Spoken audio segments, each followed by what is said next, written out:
Yes, sir. Started, sir. Okay.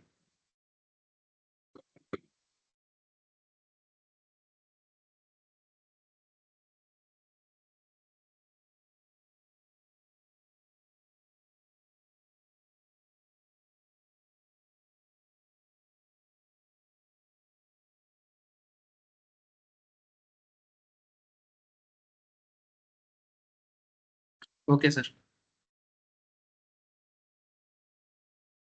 ए, चल, मैं कब से बोल रहा हूँ रेडी हो जा। अब सुनेगा नहीं, बार बार पूछेगा, मार दूंगा पूरा। अच्छा। चलो, good evening to all of you sir.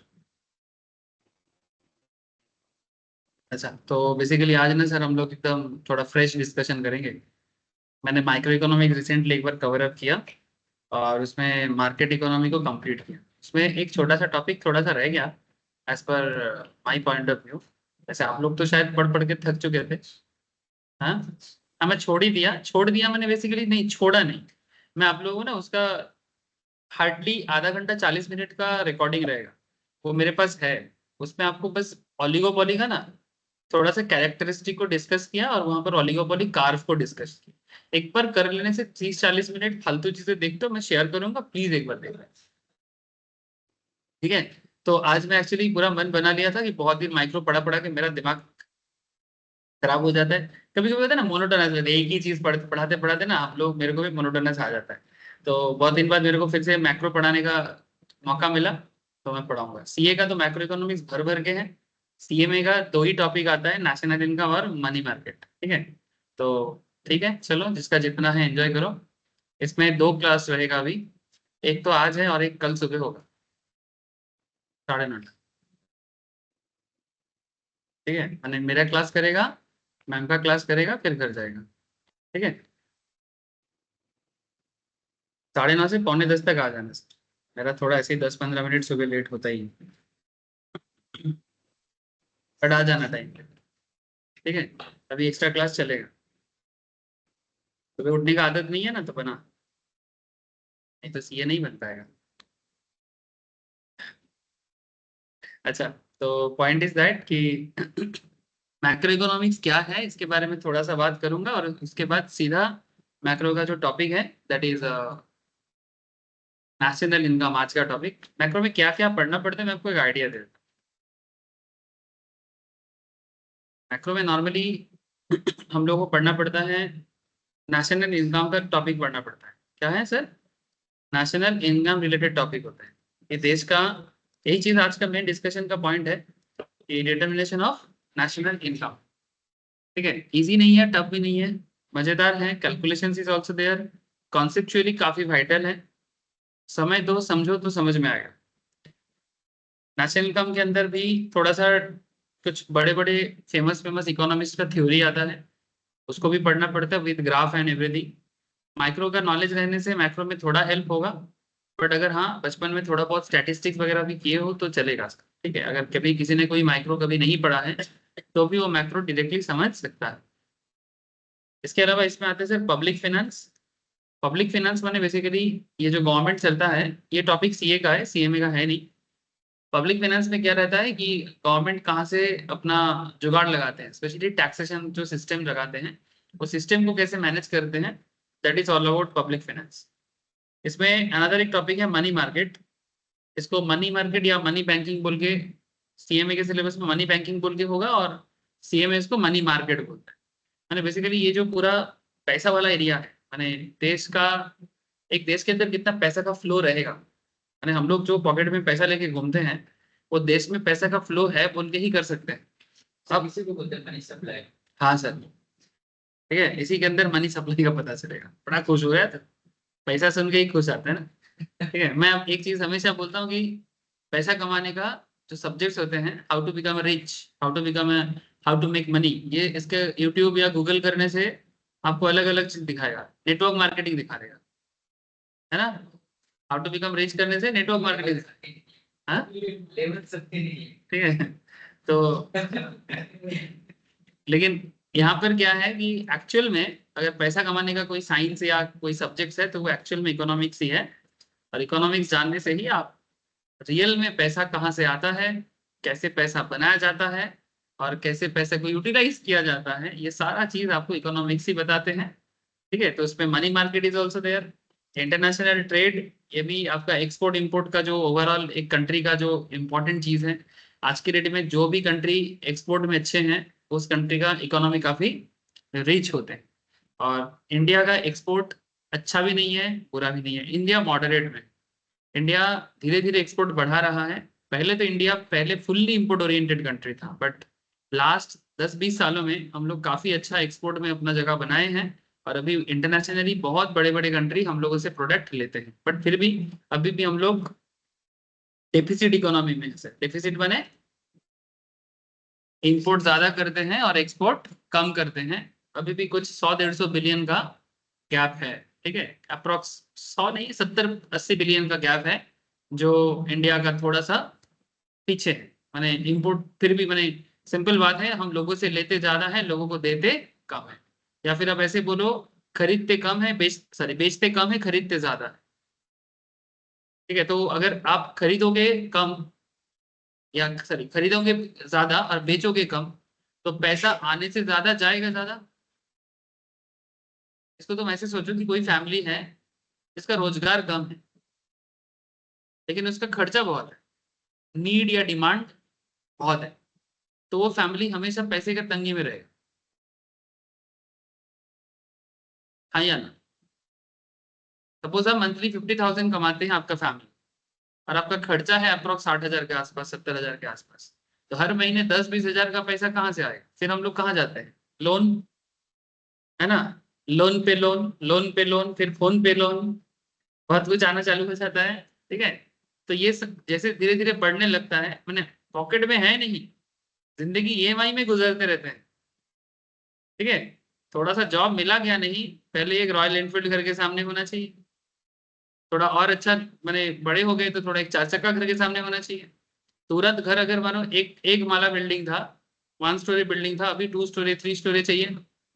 मैंने एकदम संगे संग पैसा मैंने जॉब मिलना चालू नहीं हुआ प्रॉपरली, बस एक महीने का सैलरी तक नहीं आया, सीधा बैंक लोन, घर भी एकदम फटाफट फटाफट चालू हो गए।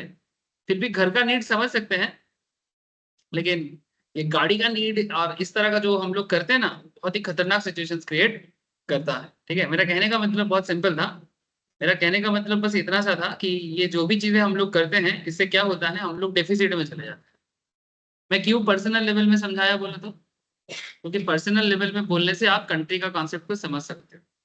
और एक्चुअली ये कंट्री और पर्सन में ज्यादा दूरी नहीं है। ज्यादा क्या, कोई दूरी नहीं।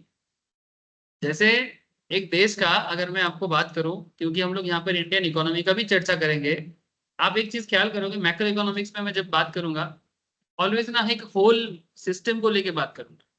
माइक्रो में मुझे चैप्टर वाइज एक स्पेशल जगह मिलता था, वहां पर मैं उस तरह से बात करता था, बट मैक्रो में मैं एग्रीगेट में बात करूंगा। ठीक है, मैंने होल देश के बारे में बात करूंगा, स्टेट के बारे में बात करूंगा, बहुत करना पड़ेगा मुझे।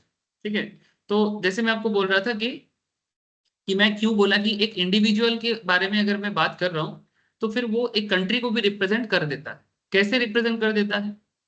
से फॉर एग्जाम्पल, आज जैसे मानो हम लोग यहाँ पर वेस्ट बंगाल में हैं, आप में से कोई कोई लोग हैं अलग स्टेट से भी बिलोंग करते हैं, जैसे वो आसाम से हैं, आप लोग त्रिपुरा से हो, है ना? हाँ सर, वो त्रिपुरा से ही है, ये भी त्रिपुरा से। ठीक है, सो पॉइंट इज, आप लोग बंगाल से ही हो। हाँ, पता है मेरे को। ठीक है ठीक है, मैं भी यही के हूँ। ठीक है, द पॉइंट इज दैट, लेकिन कुल मिला के हम लोग कहाँ के हैं? भारत के हैं। ठीक है, अब ये जो आप जिस स्टेट में हो, वहां पर जैसे मानो ये एक वार्ड है। ठीक है, हम लोग केष्टपुर में बैठे हैं अभी, और केष्टपुर का जो वार्ड है, यहाँ पर काफी लोग रहते हैं। तो यहाँ का लोग मिला के यहाँ का एक म्यूनिसिपल एरिया बना है। ओवरऑल ये पूरा एरिया विधाननगर म्यूनिसिपल कॉर्पोरेशन के अंडर आता है। तो ऐसे बहुत सारा कॉर्पोरेशन, बहुत सारा म्यूनिसिपैलिटी मिला के एक कोलकाता बनता है। ठीक है, ऐसे कोलकाता के अलावा और भी डिस्ट्रिक्ट मिला के बंगाल बनता है। ऐसे हर स्टेट का सेम टू सेम सिचुएशन है, सभी स्टेट मिला के एक देश बनता है। तो अगर एक इंसान का ओवरऑल सिचुएशन समझा जाए, तो पूरा देश का सिचुएशन भी समझा जा सकता है। अगर आप एक घर को समझ सकते हो, तो आप एक देश के 100 करोड़ फैमिली को भी समझ सकते हैं। लेकिन उसके लिए आपको एक को समझना भी जरूरी है और 100 को भी समझना जरूरी है। हाँ ऑब्वियसली एक को समझना और एग्रीगेट को समझने में थोड़ा कॉम्प्लेक्सिटीज है, बट 100 को समझने के लिए एक को तो समझना पड़ेगा। Yes complexities must be there, but समझना तो पड़ेगा। तो यहाँ पर हम लोग जो बात कर रहे हैं, जैसे हम लोग माइक्रो इकोनॉमिक्स में क्या चीज पढ़ते हैं, ओवरऑल सिचुएशंस की, इकोनॉमिक्स कैसे चलता है, बेसिक्स एक कॉन्सेप्ट रहता है उसमें, डिमांड सप्लाई का कॉन्सेप्ट रहता है, प्रोडक्शन कॉस्ट का कॉन्सेप्ट रहते हैं, मार्केट का कॉन्सेप्ट रहते हैं।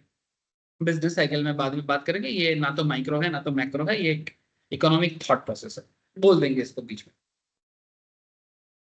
तो पॉइंट इज दैट सर ये जो एरिया है ये माइक्रो लेवल है। माइक्रो आपको किसी एक चीज के बारे में बताते हैं कि कोई भी एक बेसिक चीज कैसे बने, एक प्रोडक्ट का डिमांड कैसे तय होगा, एक प्रोडक्ट का प्राइस कैसे डिसाइड हो सकता है, एक प्रोडक्ट का मार्केट क्या हो सकता है, एक प्रोडक्ट का प्रोडक्शन के बारे में बात हो सकता है। लेकिन ये एग्रीगेट में कैसे अप्लाई होगा इसके बारे में माइक्रो इकोनॉमिक्स फोकस नहीं कर पाए। तो जब एक एक छोटा छोटा चीज बेसिक लेवल में बनता है, जैसे कि मार्केट में आप एक बिजनेस करना चाहते हो या फिर आप सोच रहे हो कि ये प्रोडक्ट चलेगा, तो आप पहले तो प्रोडक्ट के बारे में सोच रहे हो, उसके दाम के बारे में सोच रहे हो, उसके सप्लाई के बारे में सोच रहे हो, उसके प्रोडक्शन के बारे में सोच रहे हो, उसके कॉस्ट के बारे में सोच रहे हो, उसके मार्केट के बारे में सोच रहे हो। ये क्या हो गया माइक्रो। इसके बाद आपको माइक्रो को अप्लाई करने के लिए एक जगह चाहिए।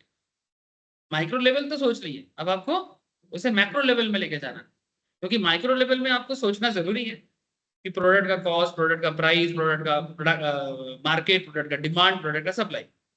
अब आगे जाके वही प्रोडक्ट आपको कहीं पर तो बेचना है,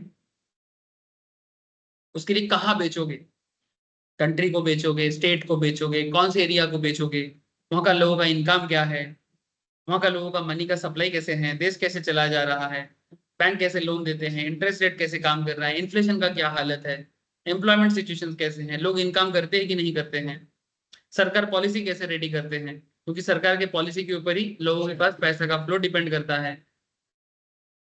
अगर देश का ट्रांसपोर्ट सिस्टम चल रहा है तो उसके लिए बाहर से चीजें मंगवाना पड़ता है, जैसे कि क्रूड ऑयल हमारे देश में उतना होता नहीं है तो आपको बाहर से करना पड़ता है, तो उसे हम लोग इंपोर्ट बोलते हैं। हमारा जिस जो चीज अच्छा बनता है वो हम लोग विदेश को देते हैं तो उसको हम लोग एक्सपोर्ट बोलते हैं। तो ओवरऑल जो एक इकोनॉमी का पहिया चलने का जो तरीका, वो मैक्रो इकोनॉमिक्स हमारे सामने करता है। Macro is very easy to understand, और मैक्रो बेसिकली दिल का बात करता है, माइक्रो दिल का बात नहीं करता। एक्चुअली माइक्रो क्या है ना, मैंने वही चीज है, एक दवाई जब बनता है, एक मेडिसिन जब बनता है, केमिकल फॉर्मेशन के थ्रू से जब एक मेडिसिन को बना जाता है, मैं एलोपैथी का ही बात कर रहा हूँ। मेडिसिन जब बनता है कहाँ बनता है, लैब में बनता है।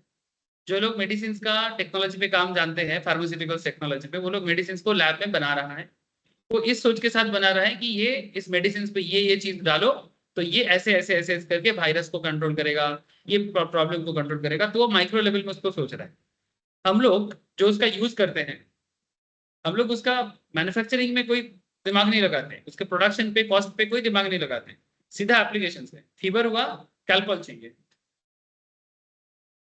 फीवर हुआ, कैल्पॉल समझते हो, पैरासीटामोल, ठीक है, एक पैरासीटामोल चाहिए, एंटीबायोटिक चाहिए, तो जो खाने पे या जो देने पे तो तबीयत ठीक हो जाएगा। तो ये कौन सी चीज खाने पे, देने पे, या कौन सी चीज मार्केट में बेचने पे चीजें चलेगा या लोग ठीक होंगे, इसका जो ओवरऑल एरिया है वो क्या है, मैक्रो। और दवाई जहां बन रहा है, बनने का process and everything, these are actually micro.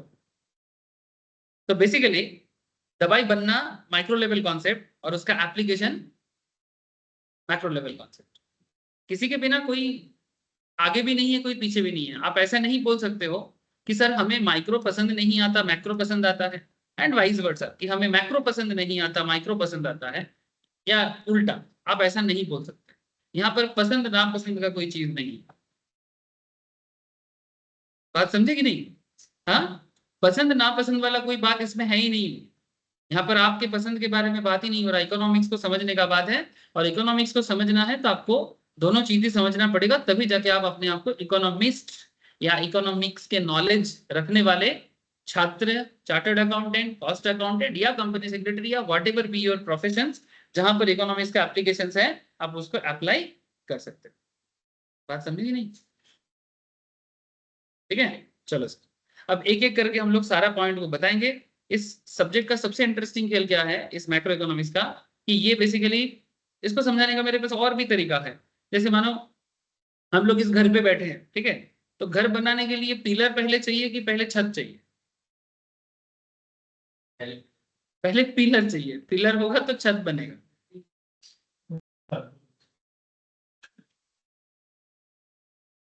पहले छत बना पाओगे? लेकिन बिना छत का घर का भी तो कोई मतलब नहीं है। बिना छत का घर का भी तो कोई मतलब नहीं है। छत को सपोर्ट देने के लिए पिलर चाहिए, और पिलर के बिना छत नहीं बनेगा। ठीक है, इसका मतलब माइक्रो के बिना मैक्रो नहीं टिकेगा, और मैक्रो के बिना माइक्रो का कोई काम नहीं है।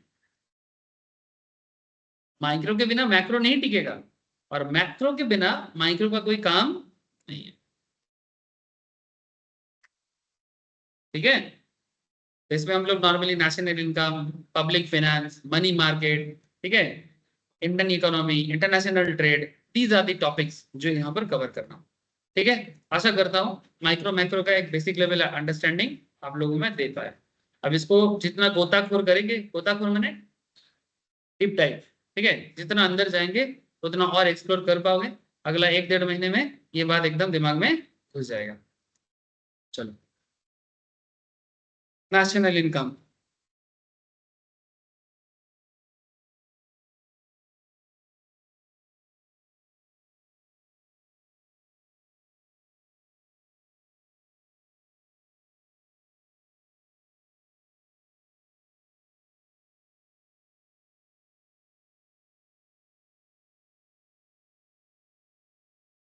কি হলো, আমি এমন কি বললাম ঘুম পেয়ে গেল? মানে এমন করবি যেন আমি মনে মনে ভাবছি, আমি বোঝাতেই পারলাম না, ঘুম পাড়িয়ে দিলাম দেখি। देखो, नेशनल इनकम अकाउंटिंग में क्या है? Different concept of national income, measurement of national income, limitation challenges of national income computation. मैंने यहाँ पर 3 इंपॉर्टेंट चीजें हमें पढ़ना पड़ेगा। और इसमें और एक चीज नेशनल इनकम पे पढ़ना चाहिए थोड़ा सा डेप्थ में जाके, तो ये है sir Keynesian theory of determination of national income. ये केन्स कौन है? बाबा केन्स, एक्चुअली बाबा केन्स नहीं, मैंने क्या बोलेंगे, फेमस इकोनॉमिस्ट, ठीक है। ये हमारे वर्ल्ड को, पृथ्वी को, जानते हो केन्स के बारे में? केन्स ने क्या किया था सर? सेकेंड वर्ल्ड वॉर के बाद, second world war, first world war and second world war के बीच में इकोनॉमी का हालत बहुत खराब हो गया। अब 20 बात है, अब तुम, अच्छा चलो इतिहास कौन पढ़ा है? फर्स्ट वर्ल्ड वॉर कब हुआ था? नहीं, इससे पहले हिटलर सेकेंड वर्ल्ड वॉर के टाइम पे था। फर्स्ट वर्ल्ड वॉर के टाइम पे हिटलर नहीं था, शायद थे भी, बट मुझे इतना नॉलेज नहीं आ रहा। बट बोलो फर्स्ट वर्ल्ड वॉर कब हुआ था? 1914 टू 1980 अप्रॉक्स, ठीक है। और सेकेंड वर्ल्ड वॉर बना था 1938 टू 1942 ऐसे, ठीक है, थोड़ा बहुत इधर उधर हो सकता है, but these are the time. अब आप सोचो कि ये दोनों वार वर्ल्ड में बहुत ही फास्ट फॉरवर्ड हुआ था, बीच में 20 साल का भी गैप नहीं है, हार्डली 10-15 साल का गैप है ना। अब ये 10 to 15 ईयर्स के बीच में दो दो वार वर्ल्ड को झेलना पड़ा है। पूरा दुनिया एक दूसरे से लड़ रहे हैं, और उसमें तो सेकंड वर्ल्ड वॉर में तो भयंकर खेल खेला गया, है ना। ये जो आजकल एटॉमिक पावर का इस्तेमाल होता है, इस्तेमाल तो होता आजकल, इस्तेमाल नहीं होता, जस्ट दिखाने के लिए रखा गया है। सेकेंड वर्ल्ड वॉर में लास्ट एटॉमिक पावर यूज किया गया था, कौन किसके ऊपर किया था? अमेरिका जापान के ऊपर किया था, हिरोशिमा नागासाकी, 2 शहर को पूरा उड़ा दिया था। हाँ, आज भी उसका इफेक्ट है, और उसके बाद से आज तक कोई एटॉमिक पावर का यूज नहीं हुआ, होना भी नहीं चाहिए, क्योंकि ये सोसाइटी को खत्म कर देता है। जो भी हो, मैं अभी वार सिचुएशंस में बात नहीं करूंगा, बट एक चीज तो आप लोग जानते हो कि वार ऑलवेज इकोनॉमी को क्या करता है? पीछे ही लेके चला जाता है, खत्म भी कर सकता है बहुत बदतर हालत हो तो वर्ल्ड वॉर सिचुएशंस के बीच में जब इकोनॉमी एकदम डिप्रेशन में चला गया था, क्या चला गया था? डिप्रेशन में। जैसे हम लोग भी जाते हैं ना कभी कभी, जाते कि नहीं जाते? हम लोग नींद में जाते हैं, ठीक है। डिप्रेशन में जाते कि नहीं जाते? जाते हो? अगर कोई जाता भी है, देखो हर इंसान को जिंदगी में थोड़ा बहुत डिप्रेशन आता ही होगा, बट प्रॉब्लम क्या है कि डिप्रेशन से आप कितना जल्दी उभर रहे हो या आपका मेंटल बैलेंस कितना है उस पर डिपेंड करता है, ठीक है।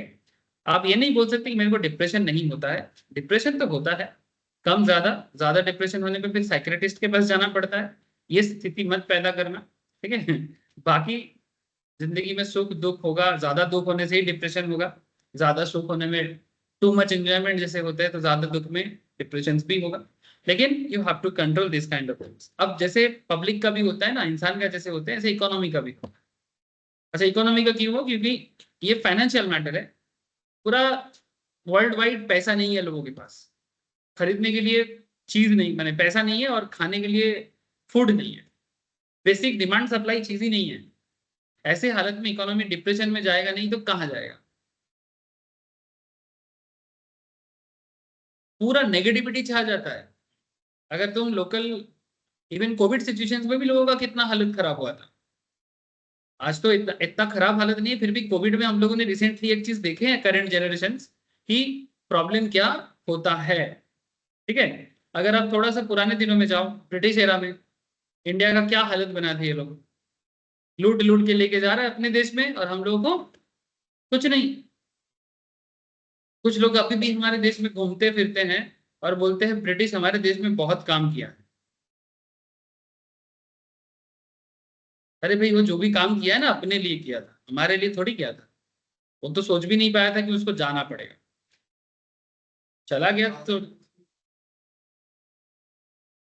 सब कुछ उसके अपने लिए है, ठीक है। अब जाने के टाइम पे ब्रिज खोल के तो नहीं लेके जा सकता, और रेल बनाया था अपने बिजनेस के लिए, तो रेल लाइन उठा के तो नहीं ले जा सकता। और बनाया क्या, इंग्लैंड के पैसे से बनाया था? हमारे पैसे से बना था। लेबर कौन था? हम ही थे। इवन हायर लेवल इंजीनियर से लेकर लोअर लेवल इंजीनियर सब हम ही थे। वो लोग बस बिजनेस करता था, तो उनका क्या हक है? हाँ ठीक है, वो हमें रूल किया है, उसके लिए तो हम लोग का दास बने हैं ना 200 साल तक, और क्या। तो ब्रिटिश हमारे देश में क्या अच्छा किया है? लेकिन आज भी समय सोसाइटी में तुमको कुछ लोग मिल जाएगा, नहीं ब्रिटिश आर वेरी बेस्ट। हाँ ऐसे ऐसे क्या वेरी बेस्ट? कुछ लॉजिक देने से पहले कम से कम थोड़ा सा इतिहास भूगोल इकोनॉमिक्स देखा करो। कुछ नहीं। वो क्यों बोलते हैं? क्योंकि हमारे आजकल का नेता लोग सब भीड़, क्या बोलेंगे सर, मैंने एकदम गधा लोग हैं ना सब नेता लोग, सब आजकल लूटने वाला लोग है, करप्टेड है ना। जिस तरह का पॉलिटिशियंस हम लोग देख देख के बड़े हुए हैं, अभी रिसेंटली कुछ अच्छे लीडर्स आए हैं लास्ट 10 15 20 साल में, कुछ अच्छे लोग हैं, बट बहुत सारे लोग आज भी लोकल लेवल में करप्टेड है। तो उनको देख के कभी कभी हम लोग सोचते हैं कि अच्छे, इससे अच्छा तो ब्रिटिश ही थे, कम से कम जो बनाते थे टिकते तो थे। ये लोग तो आज ब्रिज बनाते कल खत्म टूट जाता है, इसलिए हम लोग कभी कभी गुस्से में ये बात कर सकते हैं। That's a different. ये केन्सियन थ्योरी नेशनल इनकम के बारे में जो है, ये थोड़ा डिफिकल्ट है, लेकिन अगर आप नॉर्मल नेशनल इनकम को समझ जाते हो तो केन्स को भी समझ जाओगे। इसमें ना 3 तरह का मॉडल है, इकोनॉमी चलाने के लिए ना 3 तरह का सेक्टर चलता है। 2 सेक्टर्स इकोनॉमी एक चलता है, इसमें फॉर्मूलाज भी आते हैं, ग्राफ भी आते हैं। 3 सेक्टर्स इकोनॉमी, 4 सेक्टर्स इकोनॉमी, सारे मॉडल ये डिस्कस किया है कि इकोनॉमी को किस तरह से चलाया जा सकता है, कैसे इकोनॉमी को बचाया जा सकता है। ईच एंड एवरी पॉइंट पे डिस्कस करेंगे with calculations and everything. But ये कैलकुलेशंस पे डायरेक्टली तुम जाने का कोशिश करोगे तुम्हारे सर के ऊपर से जाएगा। मैंने जब तक तुमको ये समझ में नहीं आएगा कि आप क्या कर रहे हो और क्यों कर रहे हो, ठीक है, तब तक ये सारा टॉपिक आपके दिमाग के ऊपर से जाने वाला है। डिफिकल्ट नहीं है, देखने से ही डर लगता है क्या क्या चीजें इजी बीजी करके रखा है, ठीक है। बट बिलीव मी, अगला 3 4 क्लास में तुमको काफी चीजें क्लैरिटी के साथ दिखाई देगा। जैसे माइक्रो में भी तो लगता था ना, लेकिन क्लैरिटी मिला है कि नहीं मिला, वैसे भी यहाँ पर भी देखने में बहुत कुछ लगता है, बट जैसे जैसे समझ में आता जाएगा क्लियरिटी मिलता जाएगा। चलो ठीक है, तो मोटा मोटी ये जस्ट एक रोड मैप बता दिया आप लोगों को कि क्या क्या चीजें पढ़ने से नेशनल इनकम पे आप एक ग्रिप बना सकते हो। ठीक है, पहले बेसिक्स बात करते हैं, आज ज्यादा डिफिकल्ट में नहीं जाएंगे। मैंने केन्स में आने से पहले पहले बेसिक लेवल नेशनल इनकम जानना जरूरी है। मैंने basically determination of national income, कुछ फॉर्मूलाज होते हैं, इसके बारे में थोड़ा सा जानेंगे, फिर जाके बाकी बात करते हैं। चलो एक एकदम बेसिक चीज उठाते हैं सबसे पहले।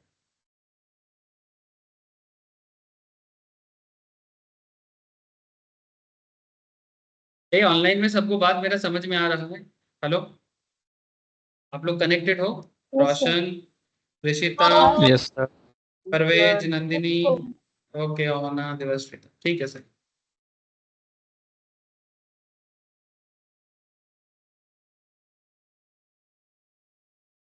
Point is what is national income and how it works and examples. ठीक है, एकदम बेसिक बात करेंगे, स्मॉल छोटा सा नोट है, आप लोग खुद भी पढ़ोगे तो धीरे धीरे समझ में आ जाएगा। सर नेशनल इनकम अकाउंटिंग, इसको क्या बोलते हैं? National income accounting. एक्चुअली ये हिसाब है। किस बात का हिसाब है? जैसे नॉर्मल बिजनेसमैन अपने बिजनेस का हिसाब करते हैं, जैसे आप लोग चार्टर्ड अकाउंटेंट, कॉस्ट अकाउंटेंट क्यों बन रहे हो? बिजनेस के अकाउंट्स को समझना, एनालिसिस देना, एडवाइस करना, उसलिए। उसी तरह से हमारे देश में देश का भी एक अकाउंट्स होता है, ताकि देश का हिसाब किताब बने रहे, देश का परचेज, देश का सेल्स, एवरीथिंग पता चले कि देश के पास। हिसाब देखने से ही तो आप लोग बैलेंस शीट बनाते हैं ना नॉर्मल बिजनेस पे, इसका भी बनता है, इसका भी पीएल बैलेंस शीट बनता है, लेकिन उसका नाम अलग है। पीएल बैलेंस शीट नहीं बोलते, उसका अपना एक नाम है, वो मैं आपको आगे आगे बताऊंगा। बैलेंस ऑफ पेमेंट होते हैं, बैलेंस ऑफ ट्रेड होते हैं, इस तरह का चीजें होते हैं, but also known as accounts. ठीक है, वही अकाउंट्स ही जो है वही नेशनल इनकम के अंदर बोला गया है, कि आपको देश के हिसाब किताब पता चल जाएगा कि देश के पास कमाई कितना हो रहा है, स्टेट का कैसे इनकम कैलकुलेट हो रहा है, each and everything you will understand. What is national income accounting? Sir national income accounting is book keeping. Book keeping का मतलब अकाउंटिंग ही होता है। जो लोग अकाउंट्स पढ़ते हैं उनको पता है कि अकाउंट्स की किताब के ऊपर क्या लिखा रहता है, एकदम बड़ा बड़ा अक्षर में बुक कीपिंग बोल के लिखा रहता है। तो ये देश का बुक कीपिंग, जैसे इंडिया हमारा कंट्री है, उसका बुक कीपिंग, हिसाब रखना, कंट्री का हिसाब, किसी पर्सनल बिजनेस का हिसाब नहीं, कंट्री का हिसाब। National income accounting is a bookkeeping system that a government uses to measure the level of country's economic activity in a given time period. और ये जो हिसाब होता है एक पर्टिकुलर टाइम पीरियड का होता है, नॉर्मली 1 ईयर। जैसे हमारे देश में फाइनेंशियल अकाउंटिंग पीरियड क्या होता है? 1 April of any year to 31 March of any year. जैसे अभी जो फाइनेंशियल ईयर चल रहा है, कब से कब तक का चल रहा है? 1 अप्रैल 24 टू 31 मार्च 2025 तक जा रहा है। ये क्या है? ये फाइनेंशियल ईयर है, वित्त वर्ष हिंदी में बोलते हैं। क्या हिसाब रखा जाता है, कहाँ पे हिसाब क्या रखा? सरकार रखते हैं, सरकार का अकाउंटिंग सिस्टम है, रेवेन्यू सिस्टम है, अकाउंटिंग बॉडी है। साल में हिसाब निकलता है। सुना कर बीच बीच में कंसंट्रेशन गवाया मत कर, समझ जाएगा। ठीक है, देश के पास होते हैं, देश के ऑफिसर्स लोग होते हैं, अकाउंटिंग ऑफिसर्स होते हैं, हमारे देश का अकाउंटिंग ऑफिसर्स होते हैं, रेवेन्यू ऑफिसर्स होते हैं, वो लोग सारे हिसाब किताब करते हैं। अब अगर आप लोग जो लोग यूपीएससी क्रैक करते हैं ना, यूपीएससी क्रैक करके अकाउंट ऑफिसर, रेवेन्यू ऑफिसर, ये सब बना जाता है। IRS, AS माने इंडियन अकाउंटिंग सर्विस भी होता है, आप लोग भी जा सकते हैं। जो लोग चार्टर्ड अकाउंटेंट, कॉस्ट अकाउंटेंट बन रहे हो, अगर देश की सेवा करने का कभी इच्छा हुआ तो CA बनने के बाद या इंटरमीडिएट पास होने के बाद यूपीएससी का तैयारी कर सकते हो। पहला पड़ाव तो सभी के लिए सेम होता है, उसके बाद सेकंड पड़ाव में आपको हेल्प हो जाएगा। कौन सा बोला? तो आप लोगों के लिए बनेगा, 3-4 आप लोगों के लिए होता है। IRS होता है, IAS होता है, ठीक है, माने Indian accounting service, Indian revenue service, और एक आप लोग को होता है इंडियन टैक्स सर्विस। वो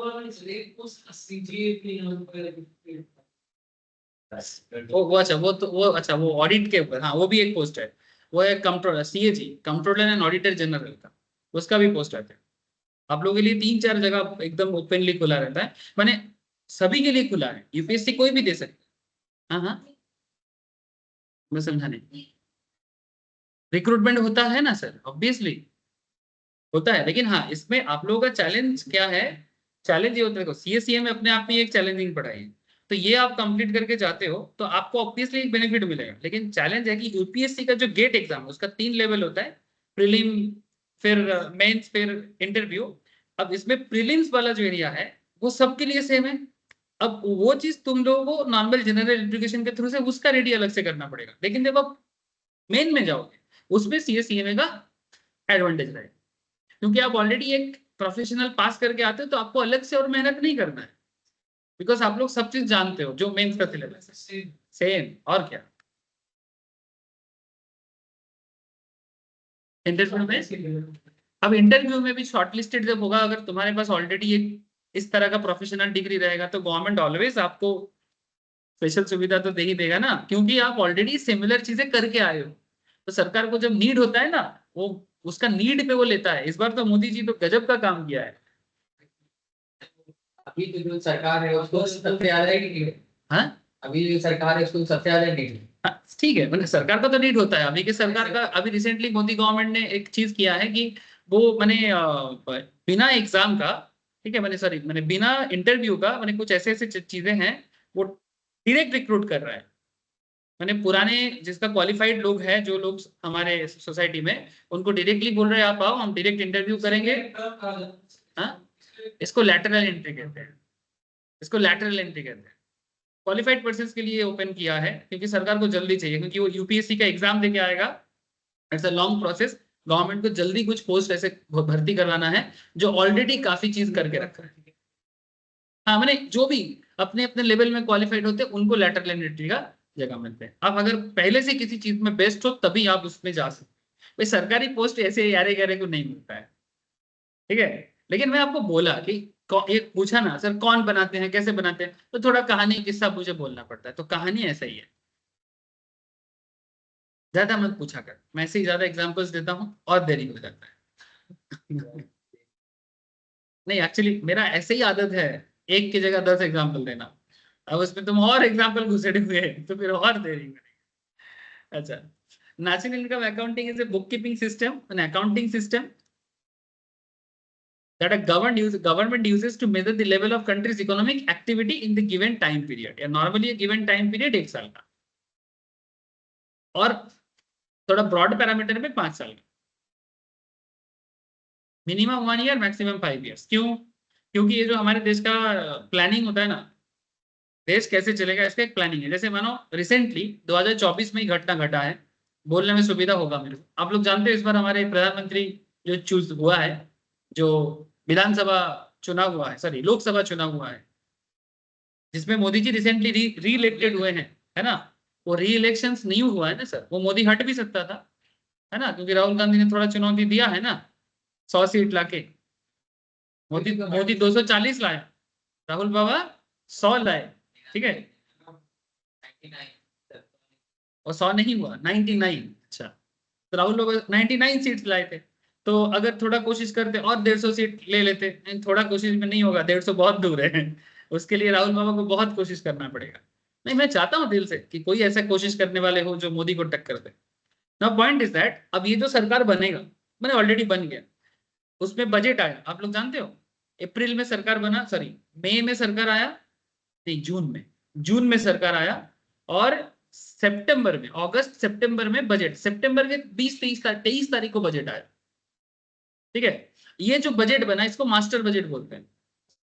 ये बजट में सरकार 5 साल का रूट मैप बोला है। कितने साल का? 5 साल का, जिसमें करंट ईयर है 24 25, 25 26, 26 27, 20 29, 29 20, सही बोल रहा हूँ क्या? 24 25, 25 26, 26 27, 27 28, 28 29, हाँ। ये पूरा 5 साल का रोड मैप है, क्योंकि ये जो मोदी आया है अभी 5 साल तो रहेगा, ठीक है, पसंद हो ना हो। मुझे तो पसंद है, बाकी लोग देख लो यार। इसीलिए जो सर जो प्लानिंग होता है जो भी मतलब आता है प्लानिंग में, तो इसी फैक्टर में। हाँ हाँ, ये जो प्लानिंग करता है, प्लानिंग किस चीज का करता है? हे सुन ले, गॉसिप ऐसे नहीं करते, बैड हैबिट सुन, बाद में करना। ये जो ये जो 5 साल का जो कॉन्सेप्ट है, इस 5 साल में क्या करते हैं सरकार, बेसिकली हमारे कुछ सेक्टर्स है। मैं आपको बोला ना ओवरऑल में बात करूंगा, तो प्लीज फोकस करना, तभी जाके नेशनल इनकम समझ में आएगा। हमारे इकोनॉमी को अगर मैं ओपन करके रखूं थोड़ा सा, ऐसे इंडियन इकोनॉमी एक चैप्टर भी है। चलो मैं इसको ओपन भी ले लेता हूँ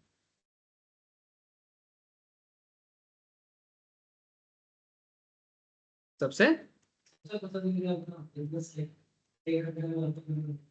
बिजनेस साइकिल। देखो ये जो 5 साल का प्लानिंग में क्या करता है, 5 साल के प्लानिंग में बेसिकली डिफरेंट इंडस्ट्री में यानी डिफरेंट सेक्टर्स में गवर्नमेंट कहाँ कितना पैसा खर्चा कर सकता है उसके बारे में बात करता है, और कहाँ से कितना गेन कर सकता है उसका एक बजट बनाते हैं। जैसे हमारे नॉर्मली 3 सेक्टर्स होते हैं। क्या क्या सेक्टर्स होते हैं इकोनॉमी के अंदर? 3 प्राइमरी। यहाँ पर एक नया से ऐड किया है इधर, normally agriculture, industry and service. ये नॉर्मली 3 होते हैं, बट थोड़ा ब्रॉड पैरामीटर में इंफ्रास्ट्रक्चर को रखा गया है।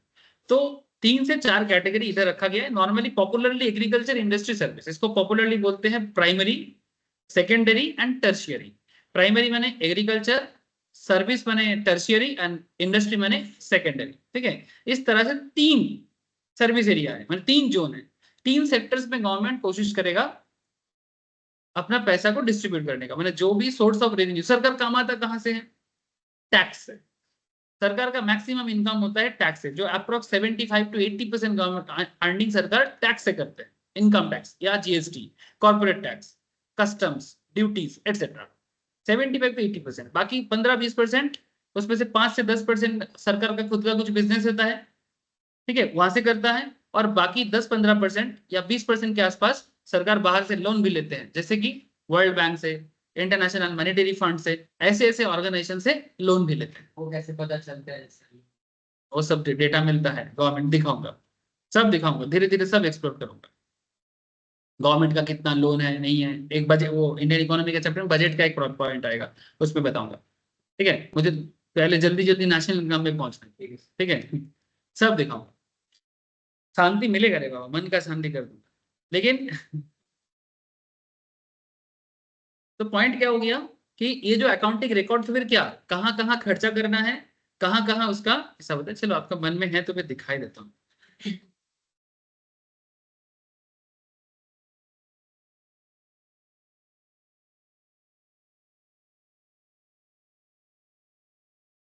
मैं धीरे धीरे पत्ता ओपन करना चाहता हूँ, लेकिन आप लोग इतना क्यूरियस हो जाते हो, ऐसे गुड थिंग क्यूरियस होना। तो ये रिसेंट है, एकदम जुलाई 24 का,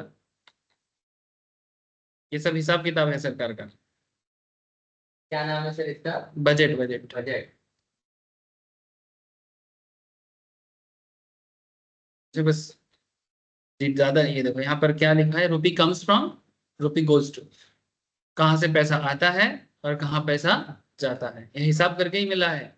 बिना हिसाब का ये बता सकते हो? हाँ सर, कहाँ से पैसा आया और कहाँ पे कितना पैसा गया, ये बिना हिसाब का बता दोगे? तो accounting record should be there.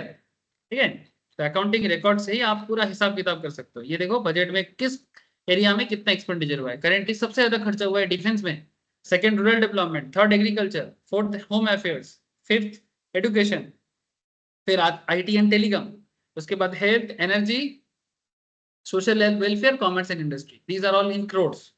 अब जो भी पढ़ोगे करोड़ में, उसके बाद करोड़ खींच देना। ठीक है, जैसे 4,54,454,773 करोड़ का डिफेंस में खर्चा किया गया है। 2,65,808 करोड़ रूरल डेवलपमेंट में, गांव के विकास के लिए खर्चा किया जा रहा है। एग्रीकल्चर एंड अलाइड एक्टिविटीज में connected 1,51,851 crore agriculture and allied activities में खर्चा किया जा रहा है। ठीक है, ये पूरा अलॉट कर दिया गया। अब इसका खर्चा होगा, उसके बीच में दो नंबर भी होगा, करप्शन भी होगा, नेता लोग खा लेता है ना। नेता का क्या इतना घर थोड़ी बनना चाहिए बड़ा बड़ा। सर ये जो डेटा निकलता है ये बजट में ही निकलता है, मतलब बजट जिस ये बजट तभी पीडीएफ आ जाता है। हाँ एग्जैक्टली मैं बता दूंगा।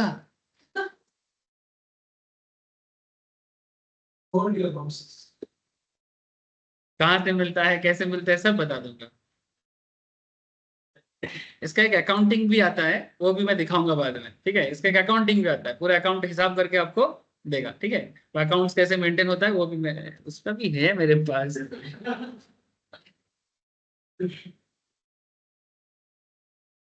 सर एक एवरीथिंग बोल के सर एक सॉफ्टवेयर आता है, उसको रख लीजिए, तो काम है। अच्छा बोल देना, बाद में लगा लूंगा।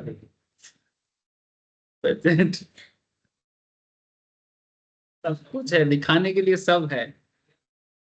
तो हाँ, क्या करना? अभी नहीं मिल रहा है, बाद में दिखाऊंगा, छोड़ दो।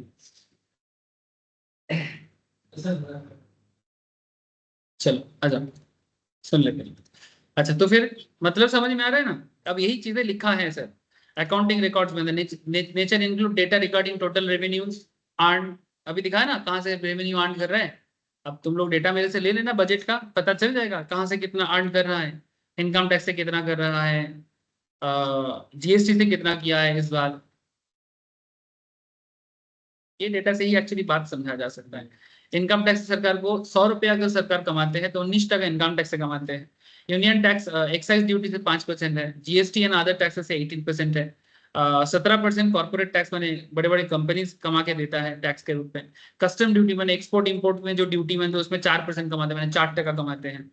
नॉन डेप्ट कैपिटल रिसिप्ट मैंने लोन के बिना किसी डेप्ट का नहीं है, किसी को लोन नहीं दिया, ऐसे ही कोई अर्निंग सरकार को हुआ है अप्रोक्स 1%, मैंने बिजनेस वगैरह करके हो सकता है। और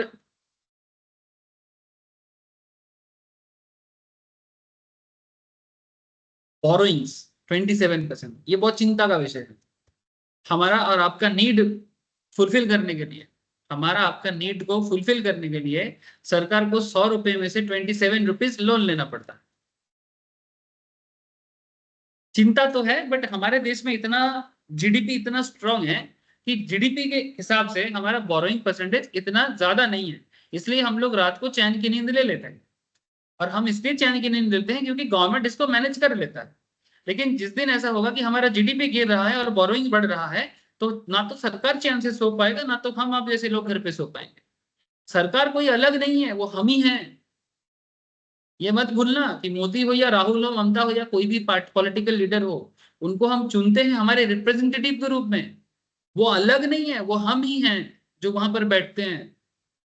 हमें लगता है कि वो अलग कोई बक रहा है, मोदी बकता है तो टीवी ऑफ कर देते हो, अरे भाई क्यों ऑफ कर रहे हो? तो तुम्हारा हमारा ही बात कर रहा है, पसंद हो ना हो। लेकिन हम क्या है, बंद कर रहे हैं इसका, बक बक बक बक करता है, भाइयों और बहनों करके, है ना, बंद कर देते हैं। नहीं करना चाहिए। कान में अच्छा ना लगे, बुरा लगे, सुन लो क्या बोलना चाहता है, क्या है ना, उसके बोली पे डिपेंड करता है आपका फ्यूचर। क्योंकि वो हम ही हैं जो वहां पर बात कर रहे हैं। हमने ही तो चुना। नहीं मैंने मोदी को वोट नहीं दिया, अगर कोई सोच रहा है क्या फर्क पड़ता है, तो मैं भी ममता दीदी को वोट नहीं दिया तो क्या है ना मेरा चीफ मिनिस्टर।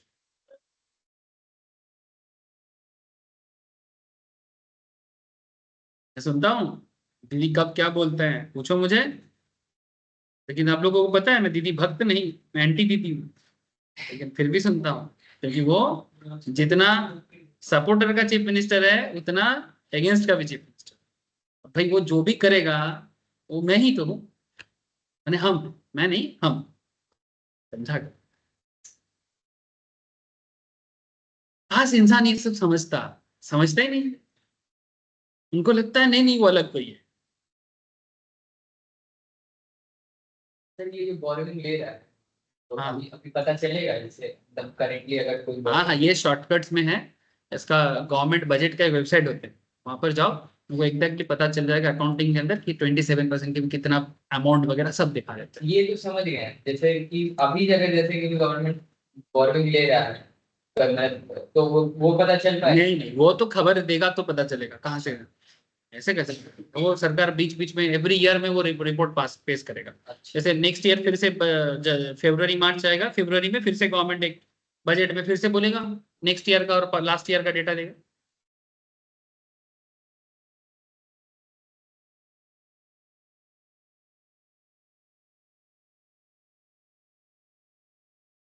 तो आई होप कि ये जो मैं तब से पीडीएफ तो स्क्रॉल नहीं कर पा रहा हूँ, बट आई थिंक पूरा बात ही आपको मैं समझा दिया। ठीक है, देखो क्या क्या बोला है कि nature include data regarding total revenues earned by domestic corporates, domestic corporation मैंने domestic companies, wages paid to foreign and domestic workers. Foreign and domestic workers मैंने हमारे देश के लोगों को आप कितना वेजेस पे कर रहे हो, सैलरी, अच्छा इकोनॉमी में ना हम सब लेबर है, नहीं समझे? इकोनॉमी के अंदर जब ये इकोनॉमिक सब्जेक्ट पढ़ते हैं ना, यहाँ पर सैलरीड पर्सन और वेजर कोई फर्क नहीं है।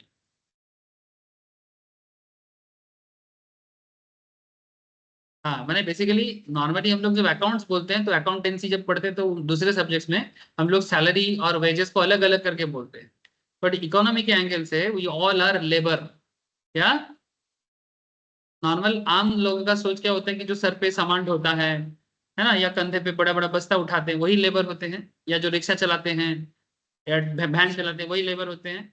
लेकिन यहाँ पर सब लेबर है, जो कॉर्पोरेट में बॉस पे वो भी लेबर, ठीक है, और जो नाली का कीड़ा साफ कर रहा है वो भी labour. Everybody is in the same parameters. समझे कुछ? तो wages paid to foreign and domestic workers. अब जो बंदा बाहर से आए हैं हमारे देश में, जो बंदा बाहर से आए यहाँ पर जॉब करने के लिए, उनको जो पेमेंट हम लोग करते हैं उसका हिसाब, और हम अपने कंट्री के जो लोग हैं उनको कितना पेमेंट कर रहे हैं, and the amount spent on sales and income taxes by corporates and individuals residing in the country. ये सारा हिसाब कहाँ आता है? अकाउंटिंग के अंदर आता है। समझ में आ रहा है ना? आना तो चाहिए सर। तो क्या क्या इंपॉर्टेंट पॉइंट में बात हुआ? National income accounting is a government accounting system that measures a country's economic activity, offering insight into how an economy is performing. Such a system will include total revenue by domestic corporates, wages paid, sales, income tax data for companies, etc. National income accounting system allow countries to assess माने calculate करना, assess the current standard of living। हमारे देश का standard of living भी पता चल जाता है। कैसे? उसके लिए एक पैरामीटर्स है HDI, human development index.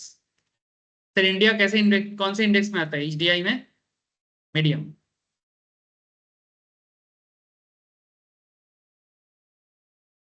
Overall India HDI में वर्ल्ड में 134th में आते हैं, बहुत पीछे। क्या होता है सर?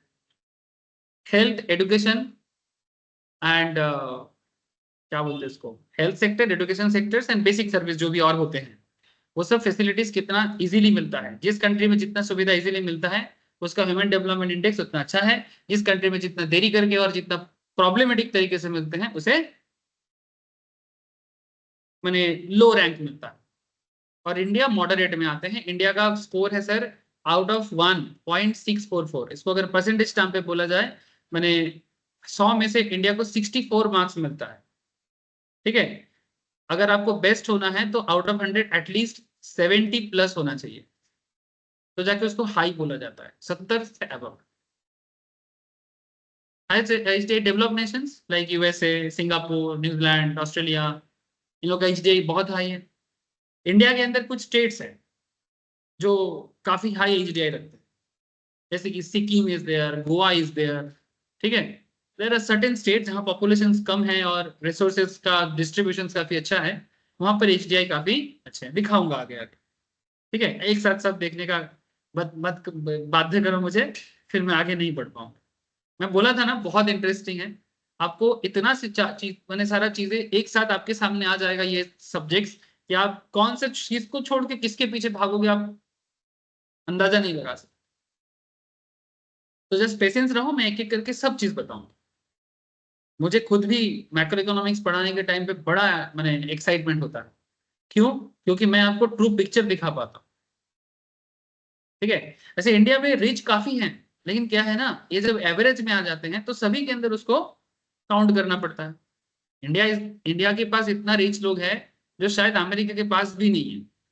लेकिन इंडिया तो सिर्फ रिच लोगों से नहीं बना है, इंडिया रिच से भी बना है, मिडिल क्लास से भी बना है, गरीब से बना है, और गरीब से गरीब भी बना है। तो सब सभी लोगों में डिस्ट्रीब्यूट कर देते हैं तो अल्टीमेटली डेवलपमेंट इंडेक्स लो हो जाता है। बट हमारे देश के अंदर ऐसा ऐसा जगह है जहां पर मैंने एक बड़ा डेवलप नेशन, जापान का तुम दो चार जापान घुसा दो, इंडिया का इतना डेवलप जगह है, हजारों सिंगापुर घुस जाएगा। सिंगापुर हजारों घुस, सिंगापुर का साइज तो कोलकाता से भी छोटा है। हाँ, आप देख लो, मजाक नहीं करना, सिंगापुर का साइज कोलकाता से भी छोटा है। हाँ, आइलैंड कंट्री। अगर कोलकाता अपने आप को अलग कर देगा तो कोलकाता भी हो सकता है अलग हो जाओ इंडिया से।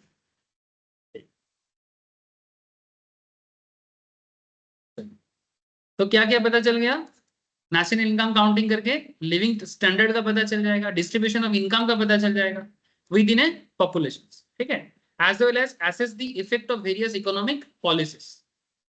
मैंने इफेक्ट ऑफ इकोनॉमिक पॉलिसी, मैंने ये जो मोदी सरकार है ये देश को चलाते हैं, तो ये जो भी पॉलिसीज लेते हैं, जैसे रिसेंटली सरकार का कुछ 2-3 पॉलिसीज वर्ड बने, सेंट्रल गवर्नमेंट का बात करो, इसमें 2-4 पॉलिसीज ऐसे ऐसे हैं जो सीरियसली देश को आगे बढ़ाने के लिए अच्छे हैं, बट इम्प्लीमेंटेशन किस तौर पे हो रहा है ये देखने वाले बात। जैसे सरकार का एक पॉलिसी है आपका मेक इन इंडिया पॉलिसी, ठीक है। ये मेक इन इंडिया पॉलिसी में इंडिया हमारे देश, इसमें एक चीज मोदी गवर्नमेंट का बहुत ही पुराना कॉन्सेप्ट है, बोलते हैं कि लोकल को फोकल बना के, लोकल को फोकल करो एंड ग्लोबल करो। मतलब समझे कुछ? इस में बना जो चीज है इसको प्रोग्राम करके उसको प्रोग्राम करते हाँ, थैंक यू सर।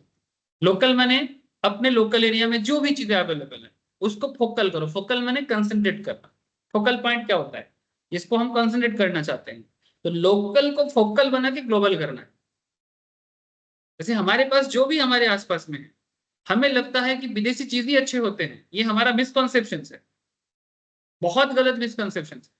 भारत के पास इतने हाई क्वालिटी चीजें हैं जो भारत के लोग जानते भी नहीं है। जैसे हमारा एग्रीकल्चर्स, हमारे इंडस्ट्रियल प्रोडक्शंस काफी हाई क्वालिटीज होते हैं। तुमको पता है फ्रांस भी हम लोगों के साथ टाई अप करके हमारे डिफेंस सिस्टम यूज करने वाले हैं। रशिया हमसे फाइटर जेट ले रहे हैं। हाँ तो सर बाई भी तो किया है। फ्रांस जैसी कंट्री, फ्रांस बहुत टेक्नोलॉजिकल डेवलपमेंट कंट्री है, ट्रेन को दे रहा है बाई करके। समझ रहे हो? तो आप जस्ट इमेजिन करो कि इट्स नॉट अ जोक। लेकिन प्रॉब्लम है कि हमारे देश के लोगों को लगता है कि सारे वेस्टर्न यूरोपियन चीजें ही बेहतर होते हैं, अमेरिकन चीज ही बेहतर होते हैं। ये लोगों का मन का एक्चुअली पूरा खेल साइकोलॉजिकल है, ये मन का वहम है हम लोगों का। कि हम लोगों को लगता है जैसे सबके सब एक बड़ा प्रॉब्लम देखो कि हम लोग का आउटफिट क्या है, ये वेस्टर्न आउटफिट्स है। हमें लगता है वेस्टर्न आउटफिट्स में ही हम हैंडसम लगते हैं, बट आप आसाम से बिलोंग करते हो, आपका आसाम के एक आउटफिट होते हैं, मैं बंगाल से बिलोंग करता हूँ, हमारे एक ओरिजिनल आउटफिट होते हैं, बट हम लोग उसको यूज नहीं करते, शर्माते हैं। थोड़ा बहुत अगर हमारे देश में कोई आउटफिट को प्राउडली पहनते हैं वो है साउथ इंडियंस। आज भी वो लोग बड़े बड़े सेलिब्रिटीज को तुम देखना, जो साउथ इंडियंस लुंगी होते हैं, उसको एक चीज बोलते हैं, क्या नाम है उसका, सफेद रंग का होता है, ऊपर में शर्ट पहनते हैं, है ना, और वो बड़े बड़े सेलिब्रिटी फंक्शंस में जाते हैं। हमारे नॉर्थ में तुमको ये कल्चर नहीं मिलेगा। हाँ, लुंगी बोलते हैं लेकिन दैट्स नॉट लुंगी एक्चुअली, ठीक है, उसका एक नाम है जो साउथ में बोलते हैं। धोती को एक लुंगी स्टाइल में पहनते हैं, और बंगाल में प्योरली धोती पहना जाता है, असम में भी धोती पहना जाता है, उसके साथ एक गमछा लिया जाता है जो बहुत पॉपुलर, क्या बोलते हैं उस गमछा को, गमछा ही बोलते हैं ना, बहुत पॉपुलर असम का एक ट्रेडिशनल गमछा होते हैं। असम में कोई जाते हैं ना उसको देते हैं, और मुझे बहुत अच्छा लगता है वो जो गमछा का जो स्टाइल है, रियली लाइक का। ठीक है, तो पॉइंट इज दैट कि ये जो हमारा कल्चर को हम लोग डेवलप नहीं करते, हमें बस दूसरे का कल्चर को अडेप्ट करना है और उसमें रहना है। तो इससे तुम्हारा डेवलपमेंट होगा? कभी नहीं होगा। वेट करते जाओ, कभी नहीं हो सकता। लोकल को फोकल बनाओ, ग्लोबल में जाओ।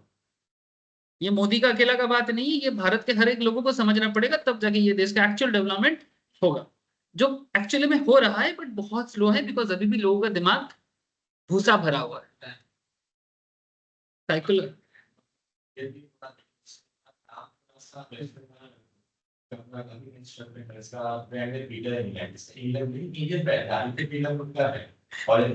और बना भी यहीं पर है या तो यहाँ पर बना है या तो बांग्लादेश में बना है। पीटर इंग्लैंड बन लग रख दो, पार्क एवेन्यू रख दो, ठीक है। इवन जारा जो लेडीज फैशन में, बांग्लादेशी नहीं है वो, जारा फैशन तो फ्रांस के है मोस्ट प्रोबेबली, अच्छा हाँ। ठीक है, लेकिन वो बनाता है बांग्लादेश में। Just look at the mentality, सबका भूसा भरा, मैंने इंक्लूडिंग मी। मैं बात करूं, मैं समझ रहा हूं, आपको समझा रहा हूं, सबके दिमाग में भूसा भरा।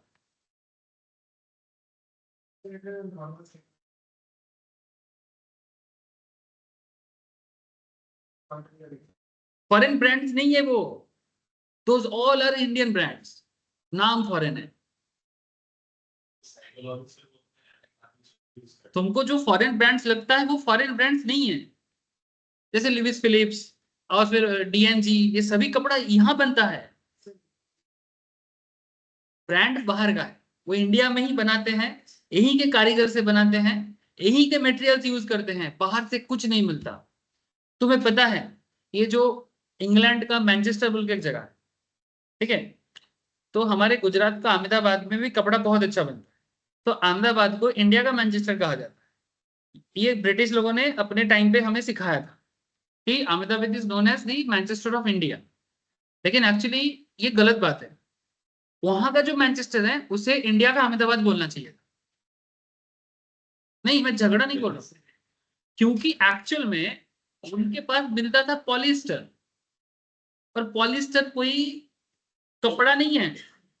पॉलिएस्टर तो बेसिकली केमिकल फॉर्मेशंस के साथ बनते हैं, जो बेसिकली पेट्रोलियम प्रोडक्ट की ही एक चीजें हैं पॉलिएस्टर। और पॉलिएस्टर उनके कंट्री में सस्ता में मिल जाता था, बिकॉज पॉलिएस्टर तो पेट्रोलियम प्रोडक्ट है एक तरह का, और कपड़ा तो कॉटन से बनता है। और कॉटन महंगा कि पॉलिएस्टर महंगा है? कॉटन महंगा है। ऑर्गेनिक कौन सा है? कॉटन है। हमारा कॉटन ले जाता था, उनका पॉलिएस्टर बेचता था। हमारे इंडिया में ह्यूमिड वेदर में उनका पॉलिएस्टर वाला कपड़ा हम लोगों को बेचता था महंगा दाम पे, और हमारे हाई क्वालिटी कॉटन ले जाके अपने कंट्रीज में वो लोग महंगा महंगा कपड़ा बनाता था, और हमारे लेबर जाके वहां पर काम करता था, और उनका सस्ता पॉलिएस्टर पहन के हम लोग सोचते थे हम लोग फैशन कर रहे हैं। आज भी हमारे यहाँ पर पॉलिएस्टर का कपड़ा पहन के हम लोग फैशन करते हैं, चकचक करते हैं, थोड़ा ग्लो मारते हैं, क्योंकि कॉटन खरीद नहीं सकते। तुमको आज भी 500-700 टका में पॉलिएस्टर का कपड़ा फिर इसमें पार्टी वेयर की टाइप लुक में मिल जाता है। तो वही चीज कॉटन का या लाइनन का लेके जाओ तो 3000 के नीचे शर्ट नहीं आएगा, कम से कम बात करो। और ये कॉटन क्या इंग्लैंड से आता है? जियोग्राफी समझो, there are lots of thing. बोल बोल के थक जाऊंगा, छोड़ो सर। ठीक है, खादी भी तो कॉटन का ही एक सिस्टम है। हाँ, कॉटन से ही, कॉटन का ही एक मैन्युफैक्चरिंग सिस्टम को खादी बोलते हैं। ठीक है, जो भी हो, चलो छोड़ो। ठीक है, अब इतना सारा बात नहीं कर सकते, लेकिन जस्ट ट्राई टू अंडरस्टैंड कि कैसे एक देश का इकोनॉमी डेवलप होता है। और ये जो करेंटली हम लोगों का हालत है ना, ये हालत का कारण हम लोग खुद ही है। नहीं है क्या? गलत तो नहीं बोल रहा हूँ ना? प्रमाण के साथ है, रिसर्च करने बैठो पता लगेगा। टिकाऊ तो ज्यादा पॉलिएस्टर ही होता है। टिकाऊ के क्या करेगा भाई ह्यूमिड वेदर में? तुमको पता है हमारे देश में कितने सारे लोगों का स्किन कैंसर हो रहा है, स्पेशली लेडीज लोगों का, जिसका नाम दिया है साड़ी कैंसर। हाँ, कैंसर का नाम दिया है साड़ी कैंसर। मध्य प्रदेश में, राजस्थान में, उत्तर प्रदेश का कुछ जोन में, छत्तीसगढ़ में, ये सब एरिया में ये बहुत फैला हुआ है। क्यों? क्योंकि वहां पर औरत लोग काफी ज्यादा, मैंने वहां का जो वोमेन्स है वो बहुत ज्यादा पॉलिस्टर का कपड़ा पहनते हैं, सिंथेटिक जिसको हम लोग बोलते हैं। और हमारे ये हॉट एंड ह्यूमिड वेदर में वैसे पॉलिस्टर वाला सिंथेटिक का साड़ी नहीं पहनना चाहिए। और वो लोग इतना टाइट, नॉर्मल देखो साड़ी जब पहनते हैं थोड़ा टाइट तो हो ही जाता है, और तुम कॉटन का कपड़ा पहनो, that is very good for your health, hygiene भी है, बॉडी का जो स्वेट है उसको एब्जॉर्ब कर लेता है। ठीक है, लेकिन तुम अगर उसको सिंथेटिक में पहनोगे, जैसे तुम, हम लोग यहाँ पर भी लोग थोड़ा पार्टी टाइम पे पहनते हैं, अब तुम ठंड वेदर में पहनो, पार्टी के टाइम पे पहनो, दैट्स ए डिफरेंट थिंग। ठीक है, थोड़ा ग्लॉसी लुकिंग लगते हैं, लोग पहनते हैं, लेकिन डेली वेयर में सिंथेटिक पहनना नॉट गुड। मुस्लिम औरत में बहुत होते हैं कि उनका बोरखा मैक्सिमम देखना सिंथेटिक टाइप में ही कपड़ा में होता है, तो क्यों नहीं होगा? और तो सारे सिंथेटिक। क्यों नहीं होगा? नहीं पहनना चाहिए, not good for our system. और सस्ता होता है और सब लोग वही पहनते हैं। हजारों एग्जांपल दे सकते।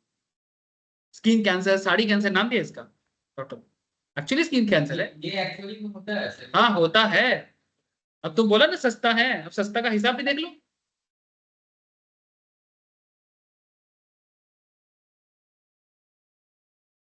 छोड़ दो सर, मैं जो भी बोलूंगा तुम लोग गूगल करते रहोगे।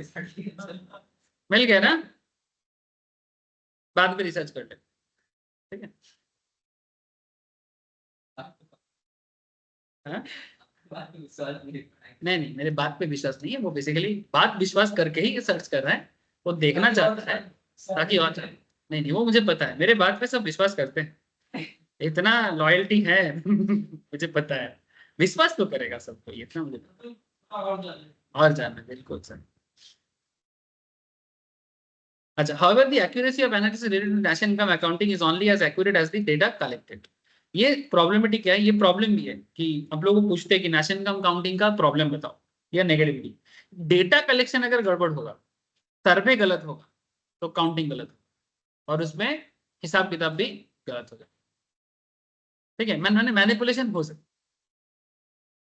Understanding national income accounting, although national income accounting is not an exact science, ये कोई एग्जैक्ट साइंस नहीं है। It provides useful insight into how well the economy is functioning and where money is being generated and spent. When combined with the information regarding the associated populations, data regarding per capita income, per capita माने per head होता है, capita word का मतलब होता है पर head. ठीक है, पर माने कैपिटा का मतलब है हेड, हेड कैपिटा का मतलब होता है हेड। अरे तुम सुने, कैपिटल पनिशमेंट नहीं होता, कैपिटल पनिशमेंट माने जो सर को धड़ से अलग करते हैं, इस तरह का punishment। क्या हाँ, आज भी होता है, सर तन से जुदा। हाँ, गिलोटिन बोलते हैं। जब यो कैपिटा मतलब क्या, हेड। ठीक है, तो पर head income growth can be examined over a per person income and growth can be examined over a period of time. ये सभी डेटा कहां से मिलता है, नेशनल इनकम से। सम ऑफ द मेट्रिक्स, जैसे कि अब देखो धीरे धीरे आपको एकदम साउंड अच्छा लगेगा। नेशनल इनकम को काउंट करने के लिए हमें कुछ चीजें चाहिए, जैसे कि जीडीपी, जैसे कि जीएनपी, जैसे कि ग्रॉस नेशनल इनकम। ठीक है, अब जीडीपी कैलकुलेशन कैसे करना है, जीएनपी माने ग्रॉस नेशनल प्रोडक्ट कैसे काउंट करना है। ऐसे तो मैं आपको आगे आगे जीडीपी जीएनपी में डिस्कस करूंगा, बट इतना समझो, जीडीपी जीएनपी का मतलब, जीडीपी का मतलब ये होता है एक कंट्री में, एक कंट्री में, ये वर्ड तो आप लोग सुने होंगे, बहुत सुने होंगे। एक कंट्री में एक पर्टिकुलर ईयर में जितना चीजें प्रोड्यूस होता है उसका मनी वैल्यू को जीडीपी बोलते हैं।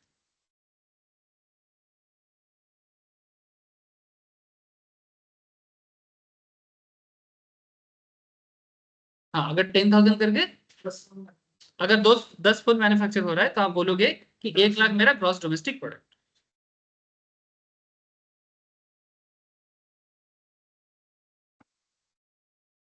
ऑब्वियसली कितने में बेच रहे हैं उसमें तो अर्निंग आ जाएगा, प्रॉफिट लगा के, लेकिन डोमेस्टिक प्रोडक्ट का जब हिसाब लगाएंगे तो बेसिकली कितना बन रहा है।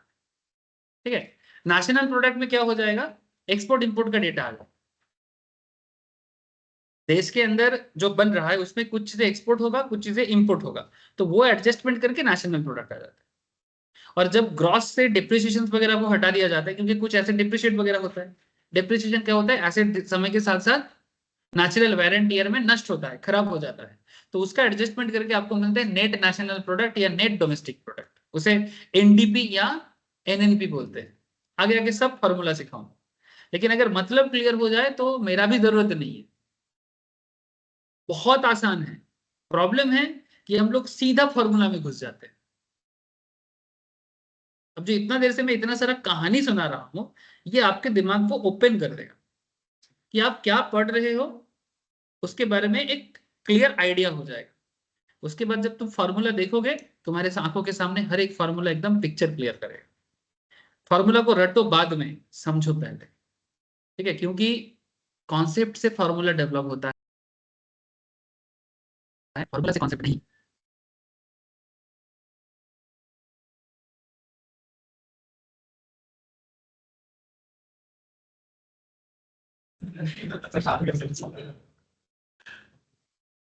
कॉन्सेप्ट से फॉर्मूला डेवलप होता है, फॉर्मूला से कॉन्सेप्ट डेवलप नहीं होता।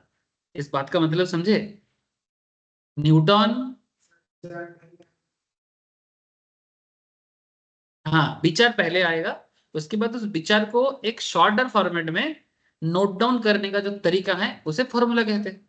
जैसे एग्जांपल के रूप में कि न्यूटन का अगर सिंपल सा चीज, वो थर्ड लॉ, या फिर न्यूटन का वो मैग्नेटिक फोर्स वाला, जो ग्रेविटेशनल फोर्स का एक कॉन्सेप्ट है, कि न्यूटन बैठा था पेड़ के नीचे, एप्पल पेड़ के नीचे, एप्पल सर पे लगा तो उसके दिमाग में झंझनाहट हुआ, और उस झंझनाहट में उसके दिमाग में चला कि ये एप्पल ऊपर क्यों नहीं गया, नीचे ही क्यों आता रहता है, और कोई भी भारी वस्तु क्यों नीचे आता रहता है। ठीक है, तो ये उससे उसको पता चला कि दुनिया हर चीज को, इसका मतलब जरूर तो इसमें मैग्नेट है, जरूर ये धरती पे मैग्नेट है, नहीं तो हर चीज को नीचे ही क्यों खींचता है, ऊपर क्यों नहीं जाता। तो ये जो सोच उसके पास आया, इससे उसको पता चला this is for gravitational force, और इसके ऊपर बेस करके उसने ग्रेविटेशनल फोर्स का फॉर्मूला वगैरह डेवलप किया। या फिर न्यूटन का third law, every action has equal and opposite reaction, ठीक है। इसको हम लोग बंगाली में ऐसे बोलते हैं कि प्रत्येक क्रिया समारो विपरीत प्रतिक्रिया है, ठीक है। जैसे तुम अगर इस दीवार को मारोगे तो दीवार को भी लगेगा इक्वली, तो तुम्हारे हाथ को भी लगेगा, ठीक है। तुम दोनों होता है, तो प्रत्येक क्रिया समान विपरीत प्रतिक्रिया है, ठीक है। तो ये होगा, तो ये पहले तो उसका कॉन्सेप्ट डेवलप हुआ ना, उसके बाद वो उसका फॉर्मूला डेवलप कर रहा है। इसलिए मैं बोलता हूँ कि concept is first, formula is secondary, और फिर फॉर्मूला को शॉर्ट टर्म कर, समझ में आ जाएगा तो याद भी रह जाएगा, समझे। नॉर्मली हम लोग उल्टा ही करते हैं।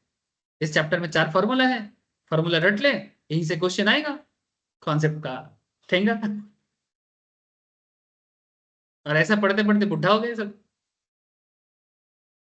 और इंडिया बनेगा make in India.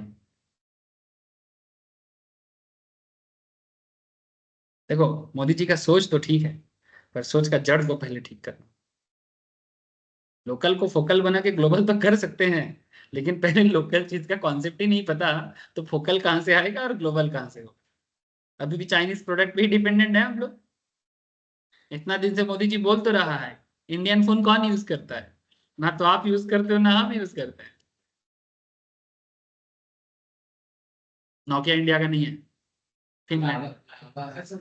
Lava, Micromax, lava India का नहीं है, लावा इंडिया इंडिया का है। 100% लावा इंडिया। पॉपुलर इसलिए थोड़ा फीचर में अरे ठीक है, नाम जब ले रहे पॉपुलर है बोल के लिए। अब जब नाम लिए हैं, थोड़ा बहुत तो पॉपुलरिटी है, नहीं तो नाम कैसे पता चला।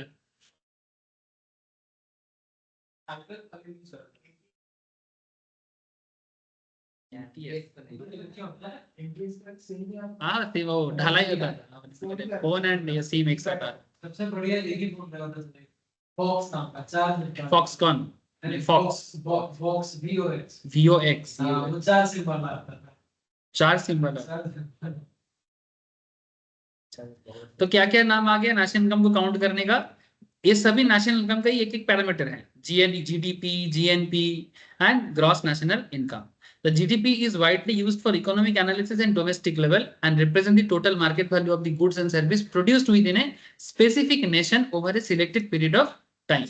नेशन माने हर कंट्री का अलग होता है, ठीक है। अब अगर हम लोग इंडिया का बात करेंगे तो इंडिया का होगा, अमेरिका का बात करेंगे तो अमेरिका का। वही चीज अभी बोला ना, क्या बोला, जीडीपी का मतलब क्या बोला, gross domestic product, economic analysis of the domestic level of represent the total market value of the goods and service produced within a specific nations, या फिर इसको ऐसे भी बोलते हैं within a domestic territory of a selected period of time, selected period normally 1 year। yes बोलो sir, कुछ बोल रहे हो शायद। yes ऑनलाइन में कोई आवाज आया, बोलो, कनेक्टेड हो, कुछ पूछ रहे हो क्या। ना ना सर। अच्छा अच्छा, हाँ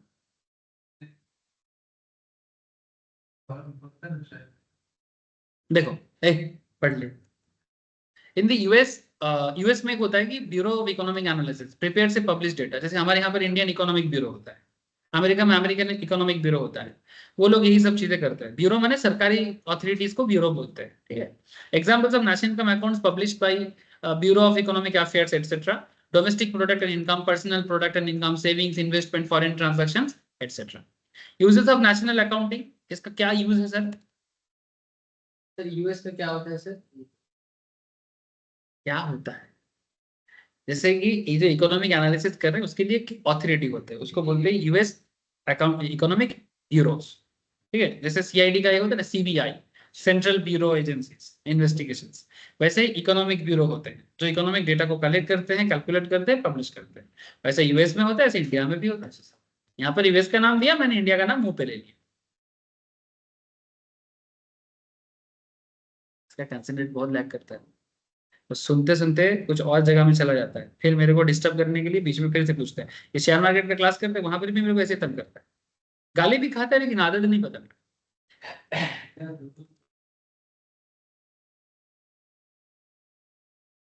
तुम्हारा काला चिट्ठा निकाल देंगे, चुप करो। अच्छा, the information collected through national income accounting can be used for variety of purpose, such as assessing the current standard of living of the distribution of income within a population. Additionally, national income accounting provides a method for comparing activities within different sectors of an economy. मैंने ये जो data है ये और एक purpose में use होता है कि आप अपने इकोनॉमी के अंदर जो डिफरेंट सेक्टर्स है, जैसे हमारे पास नॉर्मली 3 सेक्टर्स होते हैं, प्राइमरी, सेकेंडरी एंड टर्शियरी। अब तीनों सेक्टर्स में से कौन से सेक्टर्स में आप अच्छा कर रहे हो, कौन से सेक्टर्स में आप थोड़ा पीछे हो, ये भी नेशनल इनकम काउंटिंग करके पता चल जाएगा कि आप एग्रीकल्चर से ज्यादा कमा रहे हो, सर्विस सेगमेंट्स में ज्यादा कमा रहे हो कि इंडस्ट्रियल सेगमेंट्स में ज्यादा कमा रहे हो। प्राइमरी माने एग्री, सेकेंडरी माने इंडस्ट्री, टर्शियरी माने सर्विस। बोलो इंडिया किससे ज्यादा कमाता है? एग्री, सर्विस नहीं जाना, क्या लगता है?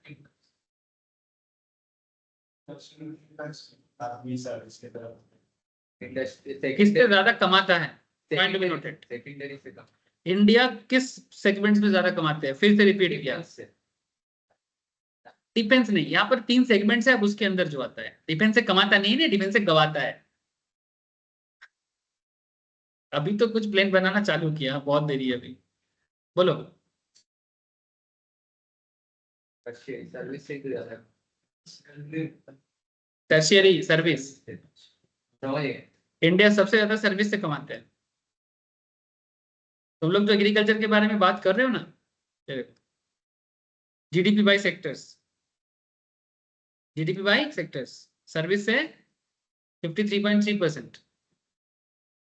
अगर इंडिया 100 रुपया का जीडीपी कमाते हैं, ऐसे तो लाखों करोड़ों का कमाते हैं। कौन सा सेक्टर में सर्विस?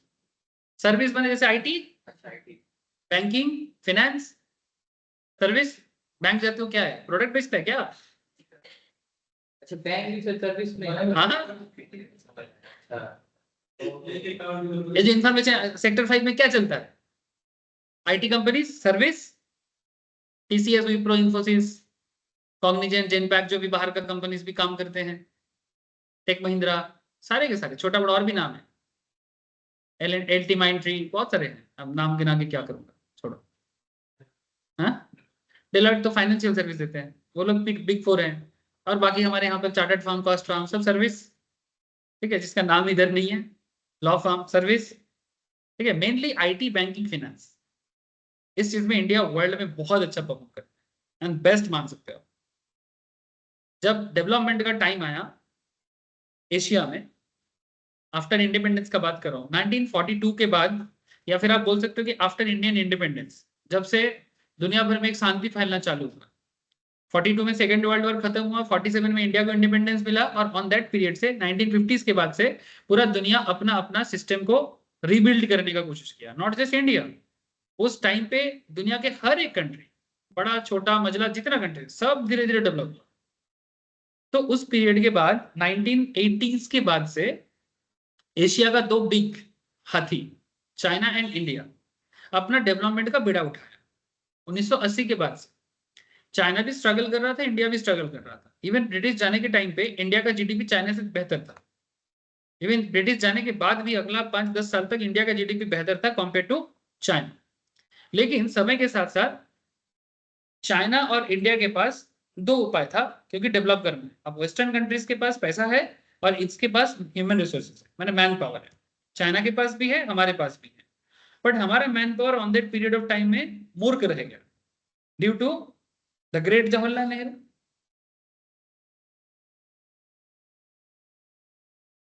और किसका नाम लेंगे? सर उस समय जरूरत नहीं था, मतलब उस समय हम लोग तो ऐसे ही आजाद हुए थे।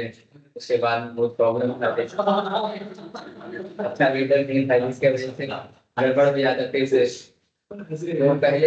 जो पहले हम लोग गुजारे थे ऐसे ही। देखो भाई, अगर जिंदगी में कभी अच्छा होता है तो क्रेडिट भी उन्हीं को दिया जाता है, अगर जिंदगी में कुछ खराब होता है तो डिस्क्रेडिट भी उन्हीं को दिया जाएगा। मेरा कहने का मतलब है कि 50s के बाद से जब बाकी कंट्रीज को, अगर मैं चाइना के साथ कंपेयर करूं, चाइना भी सेम टाइम फ्रेम में अपने आप को डेवलप करने का कोशिश कर रहा था, इंडिया को भी कर रहा था। तो नेहरू जी देश को डेवलप करने के लिए क्या स्टेप्स लिया? इंडिया को स्किल करने में इतना क्यों टाइम लग रहा है? 1950 में अगर स्किल करने का ट्राई करता, कम से कम 1970 आते आते तो स्किल्ड हो जाता। लेकिन 1970 छोड़ो, 1990 तक हमारा कोई स्किल्ड नहीं था। नेहरू आया, नेहरू गया, फिर पूरा फैमिली, गांधी फैमिली, जो नेहरू फैमिली है एक्चुअली, गांधी का सारा नेम यूज करके सब लोग चलाया। क्या ही किया? कहाँ है वो डेवलपमेंट? कहाँ है? जो कुछ भी हुआ 90s के बाद से, जब कांग्रेस का मोनोपोली खत्म हुआ, मिलीजुली सरकार, फिर धीरे धीरे बीजेपी का आना, विरोधी का स्ट्रेंथ बढ़ना, 2000 के बाद से हम लोगों को डेवलपमेंट हुआ। अब मैन्युफैक्चरिंग का जो ये था, बस था, वो हम लोग मिस कर गए। अमेरिका चाइना की तरफ देख ले। क्यों? क्योंकि America as well as Europe वो चाइना की तरफ मोड़ ले लिया, क्योंकि प्रोडक्ट डेवलपमेंट में, मैन्युफैक्चरिंग के लिए आज भी लैपटॉप से लेके मोबाइल सब कौन बनाते हैं? आप लोगों का पसंदीदा आईफोन कौन बनाते हैं? इवन सैमसंग का फोन भी वो लोग तो वहीं के हैं। लेकिन फॉरेन ब्रांड चाइना में बना के बाकी देश में आते हैं आज भी। तो ये डेवलपमेंट का सिलसिला चालू हुआ था 80s 90s के बाद से। तो भारत भी ये वाला सिलसिला का हिस्सा बन सकता था, लेकिन स्किल नहीं था। तो कैसे बनेगा? ओपन चार्ट केस है। अब भारत को कोई ना कोई बस तो लेना है, तो वो वाला बस, मैन्युफैक्चरिंग वाला बस भारत से मिस हो गया था। तो भारत 2000 में जब इंटरनेट नेटवर्क सर्विस ये सब, गूगल वगैरह ये सब बनना चालू हुआ 97 98 के टाइम से, तब भारत के पास एक मौका अगेन आया। अब चाइना इस बस को पकड़ना नहीं चाहा। इसको बोलते हैं सॉफ्टवेयर एंड सर्विस। चाइना से ज्यादा सॉफ्टवेयर का काम इंडिया करता है। चाइना हार्डवेयर में काम करता है, सॉफ्टवेयर में नहीं। और स्पेशली आईटी कॉन्सेप्ट में ग्लोबली सारा चीजें इंडिया से ही एक्सपोर्ट होता है, मैक्सिमम 80%। चाइना इसमें नहीं है। तो इंडिया ने सॉफ्टवेयर वाला कॉन्सेप्ट लिया और उस बस पकड़ के 2000 से चल रहा है। अब लास्ट 20 साल में जो हुआ है, इसीलिए आपको सर्विस सेगमेंट्स में इतना जीडीपी ग्रोथ। अगर हमारे पास सर्विस के साथ साथ थोड़ा बहुत हार्डवेयर का भी कॉन्सेप्ट रहता, मैन्युफैक्चरिंग का, और इतना ज्यादा चाइना डिपेंडेंट अगर हम लोग ना होते, और अमेरिका भी थोड़ा, अमेरिका एंड वेस्टर्न वर्ल्ड अगर थोड़ा अपना डिस्ट्रीब्यूट कर देता, तो भारत भी आज चाइना जितना ही डेवलप कर लेता।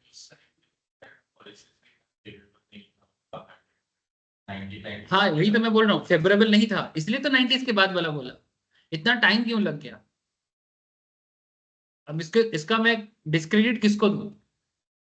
इसका शुरुआत जड़ एक्चुअली शुरू में ही है। 47 के बाद जो पार्टीशन होना, ये सब गलत हुआ है। स्टार्टिंग से ही इतना सारा सोशल प्रॉब्लम लेके हम लोग जन्मे हैं ना, ब्रिटिश जाने के बाद। वो सब प्रॉब्लम सुलझते सुलझते फिर चाइना से एक बार हार भी तो गए वार में, पाकिस्तान से 3 बार लड़े, जीते हैं। बट जीता अलग बात है, लॉस तो इकोनॉमिक हुआ है। चाइना से हारे, हारे भी, साथ में लॉस भी हुआ। ठीक है, तो सब कुछ मिला जुला के नेहरू टाइम बहुत गड़बड़ वाला था, लेकिन पॉलिसी भी तो सही नहीं था। आने के बाद ही पॉलिसी सही करना चाहिए था, सही लोगों को सही जगह में बिठाना चाहिए था। आप समझ रहे हैं क्या बोल रहा हूँ? गलत मिनिस्टर। आज मोदी कैसे कर रहा है? अरे कम से कम दहाड़ो तो सही, डराओ तो सही। नहीं, आज ग्लोबली इंडिया को एक इमेज मिल रहा है ना, नेहरू जी के टाइम पे इंडिया क्या भिखारी का सामान मानता था, तो चलो भीख दे देते हैं। जैसे आज पाकिस्तान का आदत कैसा है।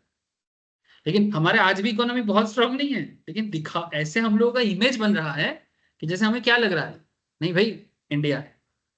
ट्रम्प के मुंह से सुन लो, अमेरिकन ऑस्ट्रेलियन प्राइम मिनिस्टर से मुंह से सुन लो, फ्रांस के प्राइम मिनिस्टर मुंह से सुन लो, जैसे इंडिया कुछ है भाई, पॉकेट में नहीं है वास्तव में, बट कॉन्फिडेंस दिख रहा है। तो मैं बोल रहा हूँ कि इतना कॉन्फिडेंस तो पब्लिक के अंदर भर देते। पैसा नहीं दे सकते, खाना नहीं दे सकते, कॉन्फिडेंस तो भर सकते थे।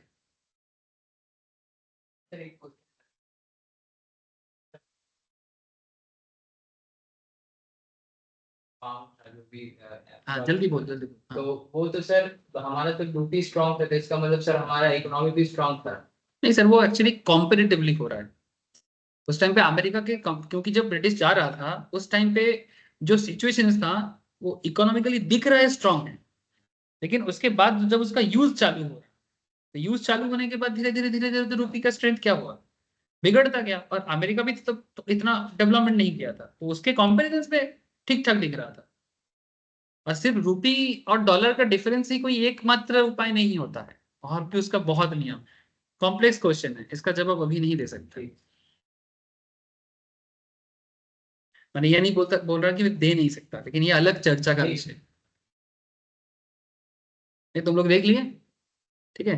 अभी इंडिया कोशिश कर रहा है कि इस जोन में डेवलपमेंट को बढ़ाने का। एग्रीकल्चर में डेवलप हम लोग कर सकते हैं, लेकिन एग्रीकल्चर के रेवेन्यू कम है। सिंपल बात है भाई, मोबाइल बेच के ज्यादा पैसा कि धान बेच के ज्यादा पैसा, है ना। तो अगर हम लोग एग्रीकल्चर सेगमेंट को डेवलप तो करेंगे, लेकिन एग्रीकल्चरल सेगमेंट को डेवलपमेंट करके पैसा कम मिलेगा। तो एग्रीकल्चर को डेवलप इसलिए करना है क्योंकि आबादी बहुत है। इंफ्रास्ट्रक्चर एंड इंडस्ट्री में हम लोग डेवलपमेंट कर सकते हैं, सर्विस में ऑलरेडी हम लोग काफी काम कर रहे हैं, ठीक है। तो आप समझ रहे हो कि ये जो बात मैं किया, तो यही यही बात कर रहे हैं कि national income accounting provides a method for comparing activities within different sectors of an economy as well as changes with those sectors over time. समझ में आया? विद डेटा बात किया आपके साथ। A thorough analysis can assist in determining overall economic stability within a nations. For example, यहाँ पर US का एक दिया है, ऐसे ये फॉर्मूला यूएस का नहीं है, जस्ट यूएस का नाम दिया है, आप इसको इंडिया बोल सकते हो यार। US or India uses the information regarding the current GDP in the formations of various policies. The commonly used formula for calculating GDP is the expenditure approach. ऐसे GDP कैलकुलेट करने का दो तीन अप्रोच होते हैं, एक होता है इनकम अप्रोच, एक होता है एक्सपेंडिचर अप्रोच, और एक होता है आउटपुट अप्रोच, ठीक है। मैं आगे आगे तीनों अप्रोच के बारे में बात करूंगा। यहाँ पर एक्सपेंडिचर अप्रोच दिया है, ये one of the most popular approach है। खर्चा कहाँ कर रहे हो उसके बेसिस में जीडीपी का हिसाब लगाओ। जैसे इंडिया भी जो हम लोगों को मैं डेटा दिखा रहा था बजट वाला, उसमें मैं आपको कौन से खात में कितना खर्चा किया, मैंने किस सेक्टर्स में कितना खर्चा किया, वही डेटा दिखा रहा था, दिखा नहीं? खर्चा खर्चा किया, हाँ समझ गए। ठीक है। तो एक्सपेंडिचर अप्रोच से आप जीडीपी कैलकुलेट या नेशनल इनकम को अकाउंट कर सकते हो, ठीक है। ये बहुत ही पॉपुलर कॉन्सेप्ट है। It is also known as national income accounting equations. Equations क्या है? GDP equals to C plus G plus I plus NX. Now what is this C stands for? C stands for consumptions. माने देश के लोग कितना valuations का चीज consume करते हैं। कंज्यूम क्या कर सकते हैं? रोटी कपड़ा मकान, खाते क्या हो, रहते क्या हो, और पहनते क्या हो, कंजम्पशंस। समझे कि नहीं? तो कंजम्पशंस का खर्चा देखो, गवर्नमेंट स्पेंडिंग, सरकार इंफ्रास्ट्रक्चर में खर्चा करते हैं, सरकारी खर्चा कहाँ हो रहा है देखो, और सरकार इन्वेस्टमेंट कहाँ कर रहा है। मैंने अगर एक्स्ट्रा कमाएगा तो थोड़ा बहुत इन्वेस्टमेंट भी तो करेगा, तो इन्वेस्टमेंट कहाँ कर रहा है। तो तीन तरीके का नॉर्मली पैसा का यूज हो सकता है, कंजम्पशंस पे, गवर्नमेंट स्पेंडिंग्स पे, और इन्वेस्टमेंट में। और इसके साथ हिसाब लगा लो आप कितना एक्सपोर्ट कर रहे हो और कितना इंपोर्ट कर रहे हो, उसका डिफरेंस, इसे कहते हैं नेट एक्सपोर्ट्स, ठीक है। Import minus export minus import, इसे बोलते हैं नेट एक्सपोर्ट्स। हमारा ये चीज थोड़ा ढीला है। नेट एक्सपोर्ट्स क्या काम करता हमारा है? नेट एक्सपोर्ट्स माने सिंपल है कि आपके, यही चीज तो शुरू में बोल रहा था कि अगर ज्यादा बाहर को बेचते हैं और बाहर से कम लेते हैं तो positive, and that is good for the country. और अगर एक्सपोर्ट नेगेटिव है, इंपोर्ट पॉजिटिव है, ज्यादा है, तो क्या हो जाएगा? नेगेटिव नेट एक्सपोर्ट होगा। और अगर आपका नेगेटिव नेट एक्सपोर्ट होता है, इसका मतलब देश के पास पैसा कम हो जाएगा। तो ये हो गया एक्सपेंडिचर अप्रोच से नेशनल इनकम को काउंट करने का तरीका। फॉर्मूला याद रखना, बड़ा काम का चीज है, इसी के ऊपर आगे क्वेश्चंस पे डिपेंड करेगा। C plus G plus I plus NX। लेकिन कॉन्सेप्ट क्लियर है? अब समझ गए तो फिर फॉर्मूला दिमाग में रह जाएगा, हाँ या ना। The quantitative information associated with national income accounting can be used to determine the effect of various economic policies. Considered an aggregate of the economic activity within a nation, national income accounting provide economists and statisticians with detailed information that can be used to track the health of the economy and to forecast future growth and development. ठीक है, ये सब पता लगा के क्या कर सकते हैं। जैसे मैं आपको ऑलरेडी कुछ चीजें बोल ही रहा हूँ, अपना एनालिसिस भी दे रहा हूँ, जैसे मैं खुद इकोनॉमिस्ट हूँ, बना दो कुछ तो कर दूंगा। हाँ, मेरे को नॉमिनेशन फाइल करना पड़ेगा, पॉलिटिशियन होना पड़ेगा। जॉन डील वगैरह बोल सकते हैं, हाँ? जॉन डील वगैरह ये सब जो बने। कौन? ये सब भी तो ये लोग इकोनॉमिस्ट है, ये सरकार का सलाहकार बनता है, लेकिन सलाहकार बनने से ही वो इम्प्लीमेंट होगा इसका कोई गारंटी नहीं। लेकिन अगर पॉलिटिशियन बनूंगा तो शायद इम्प्लीमेंट कर पाऊं। छोड़ो, कभी कभी ये ड्रेडियम की जरूरत तरह ही लगता है। मेरे को अगर मौका मिले ना, मैं सबसे पहले देश का 2 चीजों में काम करूंगा, एडुकेशन पे और हेल्थ पे, ठीक है। और डिफेंस को तो देखना ही है, नहीं तो सब आ जाएगा चीनी पाकिस्तानी लोग। टैक्स पे सर, टैक्स पे अरे वही टैक्स में तो काम करना ही है, क्योंकि कुछ लेंगे तब ना कुछ खर्चा कर पाएंगे। मैंने एजुकेशन में रिवोल्यूशन लाना है और हेल्थ पे रिवोल्यूशन लाना है, तो टैक्स कलेक्शन ही तो करना है, तब कोचिंग नहीं चलेगा। सब बाबा, मैं कभी कभी बोलता हूँ मैम को, मेरे को स्कूल में ही सब पढ़ लेते, हाँ ऑब्वियसली, लेकिन हाँ प्रोफेशनल एजुकेशन स्कूल लेवल में नहीं होता है। नहीं हो पाता है, कम से कम करेंट स्ट्रक्चर में बहुत मुश्किल है। अच्छा, consider the aggregate of economic activity of the nation. National income accounting provides economic. Yes, the data can provide guidance regarding inflation policy. Almost cover कर चुके हैं, और कुछ पॉइंट्स पे पूरा कॉन्सेप्ट क्लियर हो जाएगा आप लोगों का। 5 मिनट लूंगा आप लोगों का। ये सारे डेटा को देखते हुए हम लोग इन्फ्लेशन पॉलिसी को समझ सकते हैं। Now what is inflation? महंगाई। जैसे अगर आप लोग आज मेरा स्टेटस देखे हो, अभी भी चेक कर सकते हो, देखो वहां पर मैंने एक इन्फ्लेशन का डेटा भी देके रखा है। जैसे नॉर्मली मैं शेयर मार्केट स्टूडेंट्स के लिए देता रहता हूँ, क्योंकि उनको बड़ा चाहिए होता है, ठीक है सर, कल का मार्केट का क्या होगा, ठीक है, तो उनके लिए मैं हमेशा अपडेट रहता हूँ। ये शेयर मार्केट स्टूडेंट को थैंक्स ही करना पड़ेगा कि मेरे को हमेशा मेहनत कराता रहता है, ठीक है। अब इन्फ्लेशन पॉलिसी क्या है कि देश में जो प्रोडक्ट बनता है वो अगर सही टाइम पे सही अमाउंट का बन जाए तो महंगाई नहीं आता है। जैसे अभी आपको मैं बोल रहा था कि नॉर्मल कॉटन टी शर्ट भी महंगा पड़ जा रहा है, क्यों? क्योंकि प्रोडक्शन लोकल लेवल में नहीं है, सिर्फ बड़ा बड़ा ब्रांड बनाते हैं। अगर यही चीज छोटा छोटा ब्रांड भी बनाना चालू कर दे ना, तो बड़ा ब्रांड भी इतना महंगा चीजें नहीं बेच सकता, तो ऑटोमेटिकली जो क्लोथ प्राइसेस हैं वो क्या हो जाएगा, कम हो जाएगा। और हम लोग जो सो कॉल्ड ब्रांड बोलते हैं ना, ये ब्रांड कुछ नहीं करते, ये सिर्फ स्टिकर चिपकाते हैं।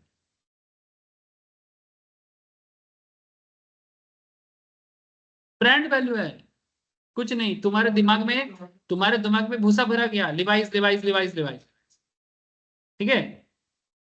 शाहरुख खान ने कभी पहन लिया होगा, ऋतिक रोशन ने कभी पहन लिया होगा, विराट कोहली ने पहन लिया होगा, तुम्हारे दिमाग भरा पड़ा है वो ही पहनना है।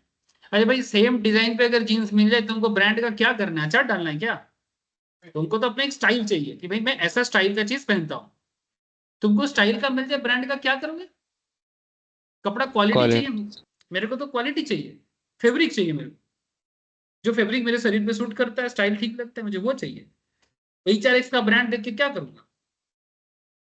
और वो कोई भी बना सकता है, कोई भी बना सकता है सीरियसली, लेकिन स्किल्स ही नहीं है बांग्लादेश के पास है।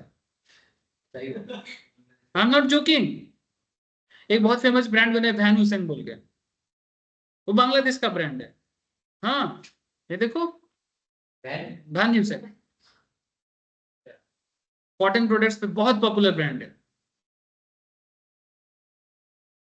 सारी चीजें बांग्लादेश से बना के, पैंटालून्स का मैक्सिमम चीज बांग्लादेश में बनता है।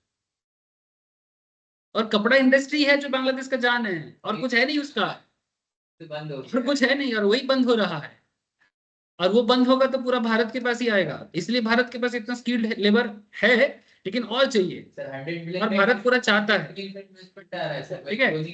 पूरा बांग्लादेश से सब शिफ्ट होगा, क्योंकि बांग्लादेश बखला गया है ना। क्या एक छात्र राजनीति को धार्मिक राजनीति बना दिया, फालतू, ठीक है, एकदम बखला गया। अब पूरा भारत में आएगा, और कहाँ जाएगा? क्योंकि बांग्लादेश का लोगों का जो कॉन्सेप्ट है, भारत का लोगों का कॉन्सेप्ट तो एक ही है भाई, एक ही मिट्टी में पले बड़े हैं सब, है ना। तो देख लिए वैल्यूएशन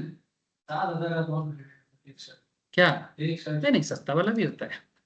सस्ता मैंने बेसिकली मॉडरेट दाम, मैं ये नहीं बोलूंगा कि 100-150 में मिलता है, ठीक है, 1000, 1500, 2000 में मिलता है, ठीक है, बट काफी फेमस ब्रांड है वैल्यूएशन।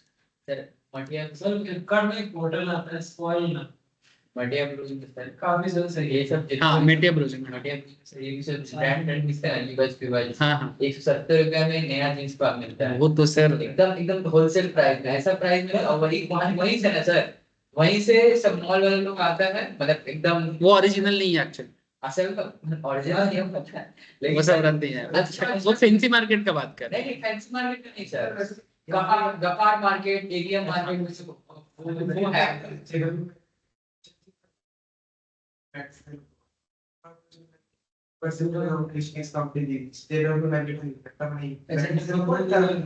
हाँ बोलो स्टॉक क्लियरेंस। एग्जीबिशन कुछ नहीं, स्टॉक क्लियरेंस का एक चोचला है।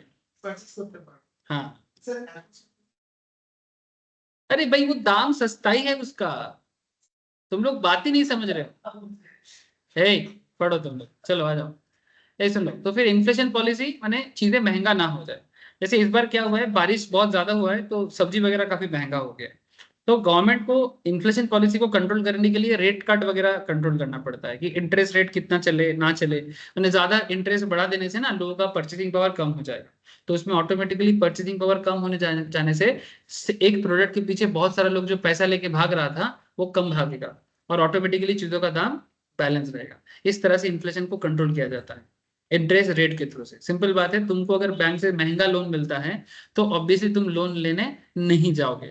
तो ऑब्वियस बात है, तुम एक आईफोन खरीदने का सोच रहे थे या फिर कोई भी एक फोन खरीदने का सोच रहे थे जो नॉर्मली 10,000 में बिक रहा था, लेकिन आपके पास पैसा नहीं होगा तो वो 10,000 का फोन और आप नहीं खरीद पाओगे। अब कंपनी भी उसका 10,000 क्यों चार्ज कर रहा था, क्योंकि कोई भी आके 10,000 दे सकता है। लेकिन जैसे ही कंपनी देखेगा कि मैक्सिमम लोग 10,000 इसके लिए नहीं दे सकता, तो कंपनी उसका दाम को ऑटोमेटिकली कम करता रहेगा। इसमें प्रोडक्ट का दाम भी गिर जाता है। एक मॉडरेट लेवल में गिरने से कोई इशू नहीं है, बट अगर जरूरत से ज्यादा गिर जाए तो वो बहुत ही खतरनाक बात है। नहीं तो बिजनेस ही करना नहीं चाहेगा। ठीक है, इस घटना को डिफ्लेशन कहते हैं। समझे कि नहीं? हाँ ऑब्वियसली ये सारा चीज जुड़ जाएगा। माने इन्फ्लेशन माने महंगाई, डिफ्लेशन माने दाम ही नहीं मिल रहा। अगर कभी ऐसा हो, मैंने दुकानदार बिजनेस ही नहीं करना चाहेगा, मैंने डिफ्लेशन मैंने दाम बढ़ ही नहीं रहा है, मैंने तुमको एक चीज बेच के पैसा ही नहीं मिलेगा, तुम क्यों बिजनेस करेगा?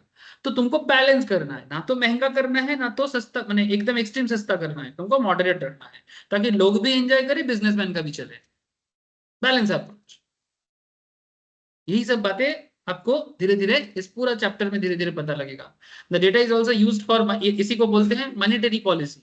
यही नेशनल इनकम डेटा से ही मॉनेटरी पॉलिसी का डेटा आएगा, जो आरबीआई डिसाइड करते हैं कि इंटरेस्ट रेट, जो रेपो रेट होता है, बैंक रेट होता है, वो क्या होगा। आपके बैंक अकाउंट में एफडी का रेट क्या होगा वो भी इसी से डिसाइड होता है। आपके सेविंग्स अकाउंट में कितना इंटरेस्ट दिया जाएगा वो भी इसी से डिसाइड होता है।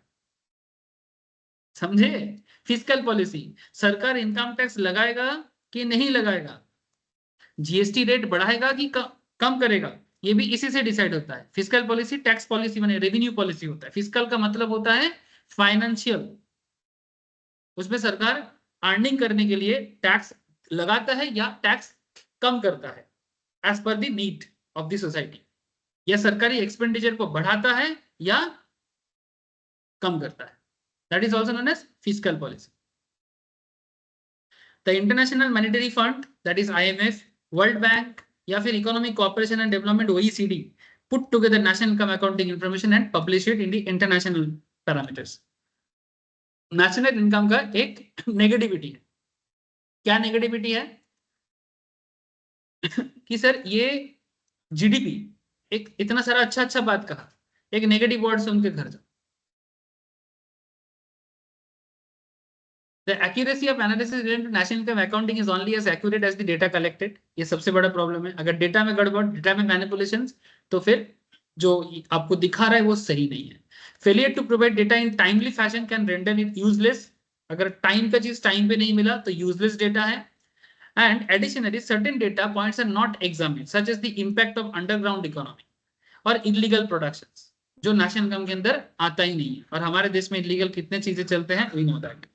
This means that activities are not reflected in the analysis even their effect of the economy is strong. Underground economy माने कुछ चीजें दिखता नहीं है लेकिन उसका इम्पैक्ट होता है। जैसे एक बड़ा एग्जांपल, जैसे हमारे घर में जो, जैसे जीडीपी, किसी भी कंट्री का जीडीपी कैलकुलेट करने के लिए देश का लेबर फोर्स को देखा जाता है। जैसे हमारे घर में हमारे माँ बहन या जो भी घर पे काम करते हैं उनका कोई सैलरी नहीं होता, उनका हम लोग कोई प्रोडक्शन का दाम नहीं देते कि अच्छा खाना बनाए, अच्छा कपड़ा धोए, अच्छा खाना परोसे, बच्चा को प्यार किए, पति का सेवा किए, कुछ देते हैं क्या? सम्मान मिलता है? हाँ, सम्मान कोई कोई देता है, कोई कोई तो वो भी नहीं देता। नाउ पॉइंट इज दैट कि ये हमारे माँ लोगों को हम लोग कुछ देते नहीं है ना, ठीक है?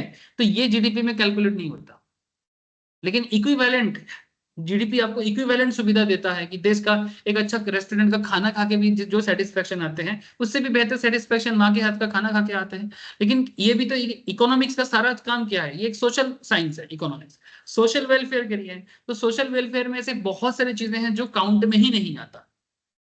आपके घर के जैसे मानो ये सोसाइटी, जैसे इंडिया का सबसे क्लीन सिटी का बार बार अवार्ड मिलता है इंदौर को, मध्य प्रदेश में, ठीक है? तो वहां का ये क्लीन सिटी का जो अप्रोच है उसके लिए सरकार की तरफ से उनको एक्स्ट्रा फंड भी मिलता है, लेकिन क्लीन तो पहले खुद होना पड़ेगा। जैसे हमारे मानो यहाँ पर आसपास में हर घर के सामने गार्डन होता, हर घर के सामने 4 पेड़ होता, और एरिया भी ऑलवेज साफ सुथरा रहता, तो क्या ये वेलफेयर नहीं है? और आपके आसपास में हमेशा एक सड़ा हुआ चीज पड़ा रहता है, हमेशा एक गंदगी पड़ा रहता है, फिर उसको क्लीन करने के लिए एक क्लीनिंग मशीन लगाना पड़ता है, तो उसमें खर्चा नहीं पड़ता? तो अगर सोसाइटी अपने आप में क्लीन करते हैं तो वो भी तो जीडीपी में काउंट होना चाहिए। तो there are lots of thing जो काउंट नहीं होते, बट वो काउंट होना चाहिए। ये क्रिटिसिज्म है जीडीपी का। I hope you understand. और इलीगल मैटर्स ऑल्सो, ठीक है? हाँ, वही तो इलीगल मैंने करप्शन करके जो भी चीजें, बहुत लोग इलीगल तरीके से इनकम नहीं करते हैं, ब्लैक मनी को छुपाते हैं, ऐसे बहुत सारे प्रोडक्शन होते हैं इकोनॉमी में जिसका हिसाब सरकार तक पहुंचता ही नहीं है। बिजनेस है, हाँ, प्रॉफिट कम दिखाते हैं, बिजनेस हजारों करोड़ का हो रहा है, दिखा रहे हैं 100 करोड़ का, वो जीडीपी में कहाँ जाएगा? वो तो नहीं जाएगा ना, ठीक है? तो यही सब बातें हैं। नेक्स्ट क्लास में मैं आप लोगों को, आज मैं सोचा था फॉर्मूला तक पहुंच जाएंगे, एक काम करते हैं, आपको ना ये फॉर्मूला वाला शीट भी ना शेयर करता हूँ, आप लोग थोड़ा सा गो थ्रू करके आना। क्लास कब है? कल 9:30 to 9:45, ठीक है? आ जाना सर, आओगे तो जल्दी जल्दी कवर भी हो जाएगा।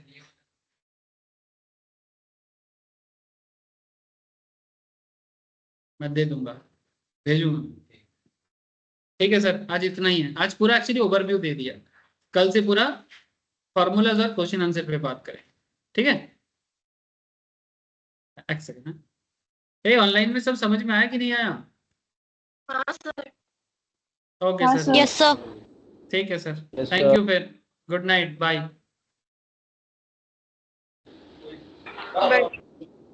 Bye sir, bye sir. Bye sir.